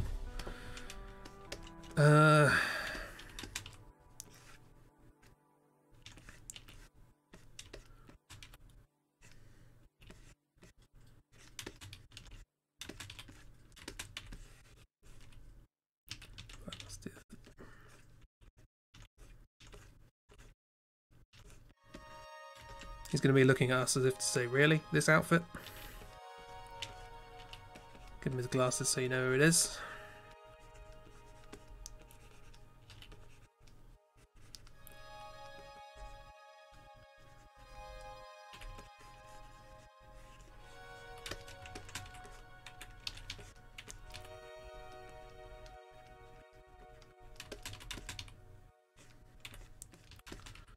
Bear in mind, most of this is either white or deep purple.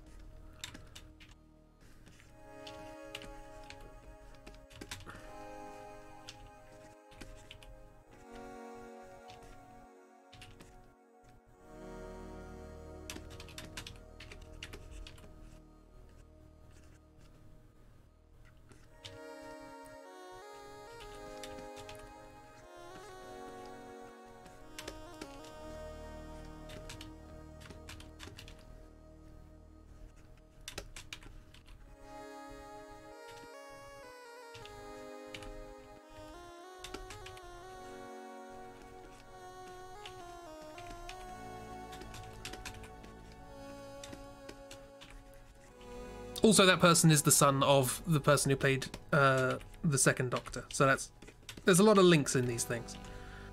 That's the point. Did Sean Pertwee ever appear in Doctor Who?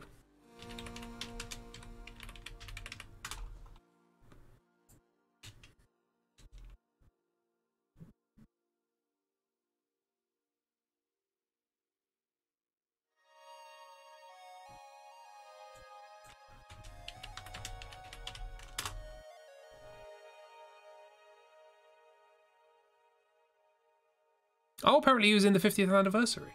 Was he?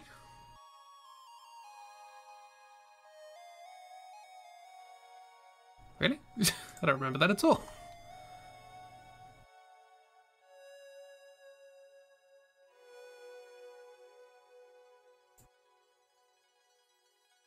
Really, can Michelle Gomez stop looking so cool? Can she just stop looking so cool? I didn't even search for her, and she's just turning up looking cool in my Google searches. Stop it.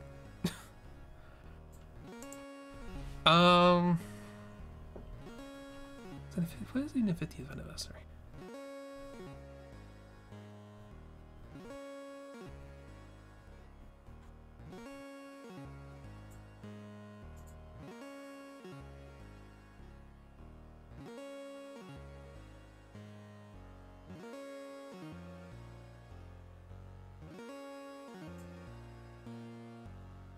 Sorry, I'm just looking this up.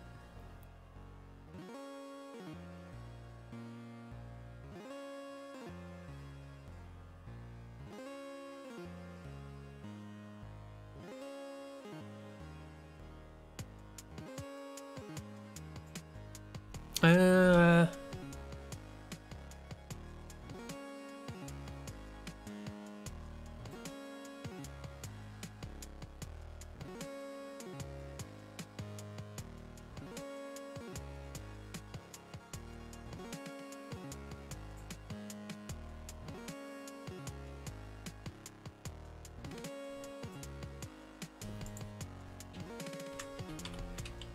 This is annoying me now. I'm sorry, this isn't very entertaining for a stream.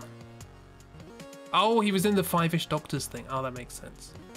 Oh, he wasn't in the anniversary special. He was in the subsidiary thing. Okay, doesn't matter. Anyway, point being, Sean Pertwee, son of John Pertwee.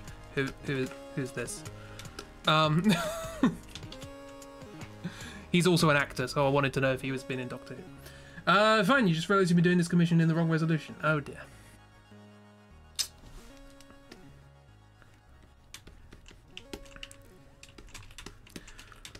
Anyway, back to this outfit. Oh, I closed the thing with the outfit on.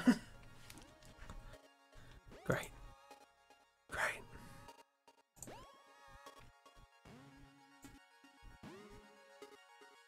Okay, there we go.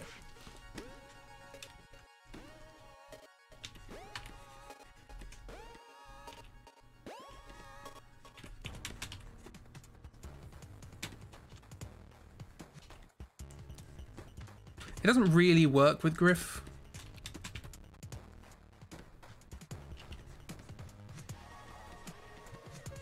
I guess he sort of gets the least embarrassment out of this.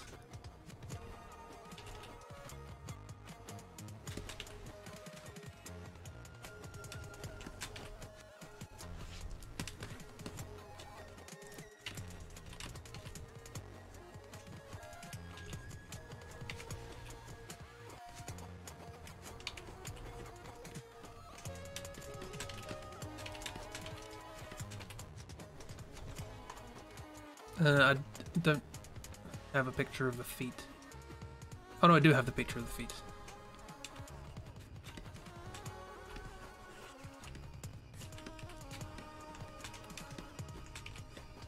Also, there's a cape.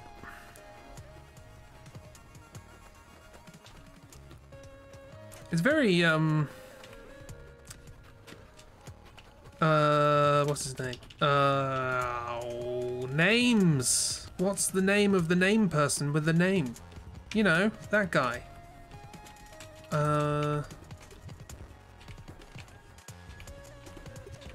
Liberace, so I'm thinking of. Feet pics, not feet. You will never get feet pics of Griff, for obvious reasons.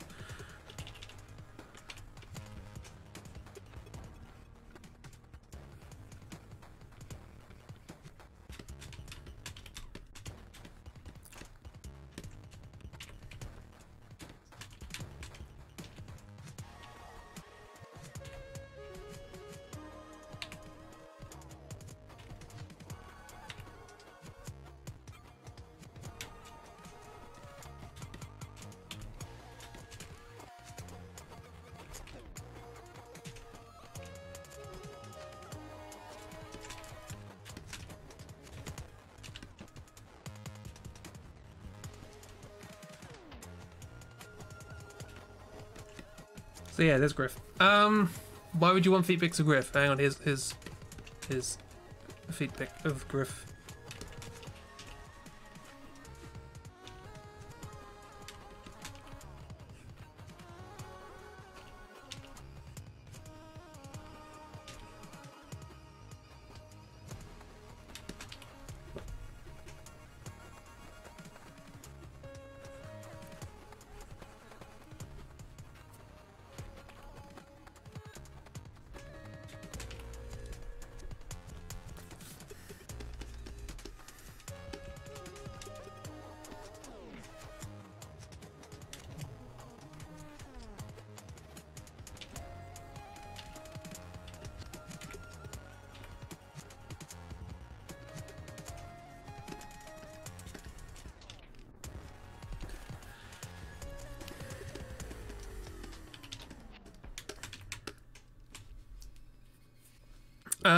Yeah, so that's that. And that's this episode. It's awful. It's great. Classic Who. Can you really call it classic Doctor Who if it isn't awful? Is Feet TOS on Twitch? Not really. Like, gratuitous, obviously the point of your stream being feet, that's against terms of service. But if you just happen to show your feet because you're panning a camera somewhere, that's fine. A lot of people take those things out of context. In the same way that, like, bare shoulders on Mixer was, you know, that's against terms of service. It's not. If you're doing so in a deliberately sexual manner, you know, that's bad. But if you're just wearing a top that's, you know, exposes your shoulders, it's fine. Starting an OnlyFans when he's secure in his financial situation. He has no desires of OnlyFans. Is OnlyFans a financial thing? I think it is. Is it? Yeah, sure. Yeah, because it's subscribe, isn't it? But you can subscribe on YouTube, so, and that doesn't cost anything. I don't know. I think it's just a Patreon thing, isn't it? It's like that, but for lewd things. The internet's weird. I don't know. You kids and your new websites, I don't understand these things. I've only just got the hang of posting stories on Instagram. Stop trying to throw OnlyFans in my face. Bare shoulders are signs of a sinner and a harlot. Don's Witch Hunter hat.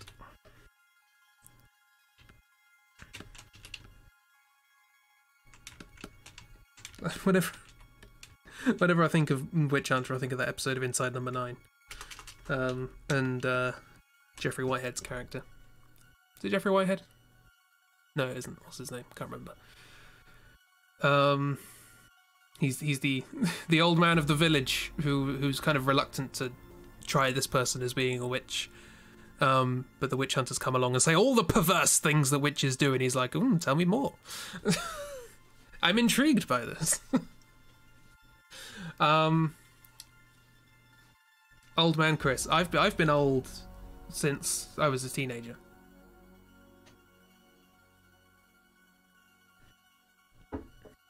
I'm older than my age, and this is not a new thing. Apparently Twitter also has things like stories now. Fleets, or whatever they're called. I've never seen one. I don't go on Twitter. I have a service that sends me tweets from my timeline, and that's it. You're an old man since you were born. Old baby dark. Yeah, okay. Well, you have now had the summaries of 1, 2, 3, 4, 5, 6 old John Pertwee serials from Doctor Who. Maybe we'll make this a thing, and I'll watch 6 from Tom Baker, and then I'll get to draw M 6 times. Why not? Yeah. What would you do? Oh, you could do like the Key to Time. I think that's a 6-part story. I have that on DVD. Do you know, I still need to watch Sharda. Sharda was an old Douglas Adams story, because Douglas Adams used to be the script editor for Doctor Who during Tom Baker's era. If you don't know Douglas Adams, he did Hitchhiker's Guide to the Galaxy. But he did a story called Sharda, which was never finished because there was a strike or something at the BBC. So they filmed a bit of it, but they never finished the rest of it. And not too long ago, they did an animation to sort of fill in the gaps. And they released it on DVD, and I got it for my birthday. And I was like, that's an interesting one to pick up, in particular for my birthday. And I read the back of it, and it says, the first words on the blurb are, Chris Parsons is an academic researcher at Oxford University until the aliens come along or something. And it's like, what? There's just a character in it called Chris Parsons. So I should watch that at some point, because apparently I'm in it. Who'd have thought? Yeah. This was random Doctor Whoodles. I enjoy drawing Flynn as the third Doctor. I did what now? I'm in an episode of Doctor Who, apparently. From before I was born. And that's why they could never finish it, because they had to wait for me to be born. It's on their scheduling, people, really. I'm a time traveller. Timey-wimey. Love it. I should probably also show you John Pertwee. Have I been doing this? This is the third Doctor who I keep drawing. Look at his lovely rubbery face. He's great.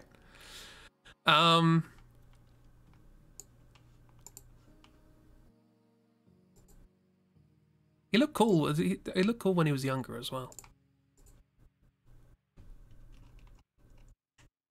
Look at that suave man. Again, rubbery face, but suave. Looks like Bilbo Baggins. He's got a bit of a Hobbit look about him. I'll go with that.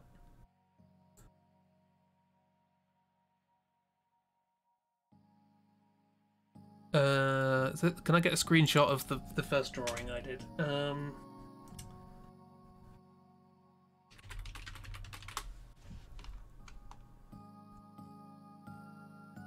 He did some gurning in that one.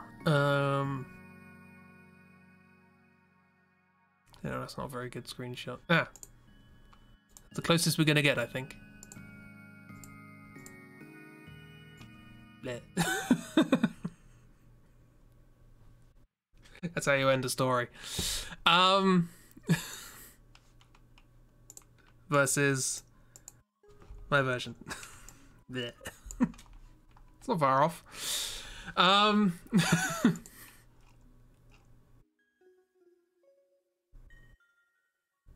Yeah, I recommend Series 7. It's just great. I recommend Season 7 of the original Doctor Who series. You can find them online. They're also on BritBox. If you have that. So... yeah. Looks so casual about it. Is this your idea of casual? Is that is that your casual look? Oh, I'm not gonna judge, I'm just surprised. Anyway, enough of that. We're gonna end the stream. Yeah, I hope you like this. That'd be a nice little thing to do occasionally. Just pop in on my attempt to watch all the episodes of Doctor Who. Let's try his casual look. I always try. I haven't heard from him for a while. Music, that's what I want. Enough Fez music. You're too soft at times, and then too loud. You go too fast for me. Yeah, thank you for the fun stream. Thank you for coming along. So, I guess, strictly speaking, there won't be a Tuesday stream. I need to get the next draw through ready. So I thought that'll get your attention, miss.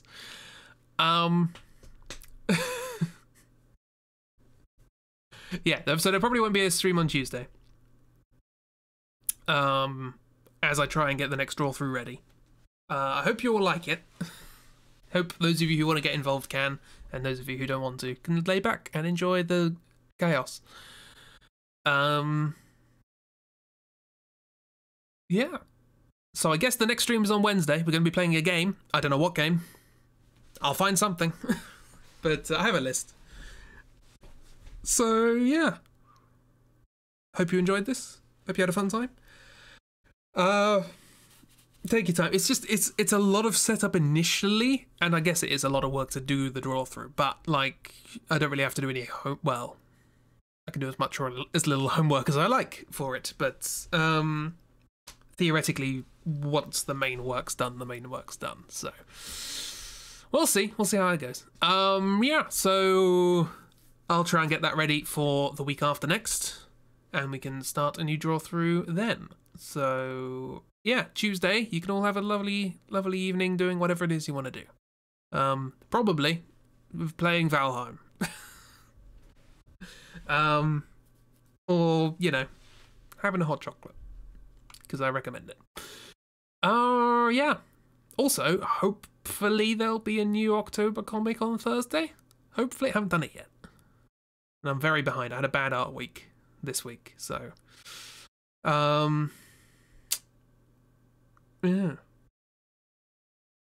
Fingers crossed. Or is that the reason I can't get it done? It's difficult to draw with your fingers crossed. So, stuff. Words. What are we going to end on? Let's end on some music. That's always a thing to do.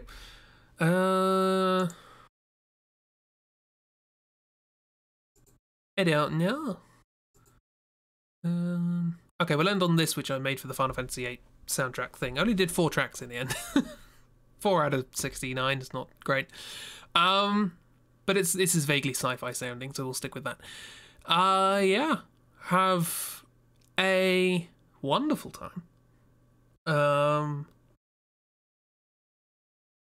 Have a great week. I'll see you on Wednesday, or whenever you next want to turn up to the stream.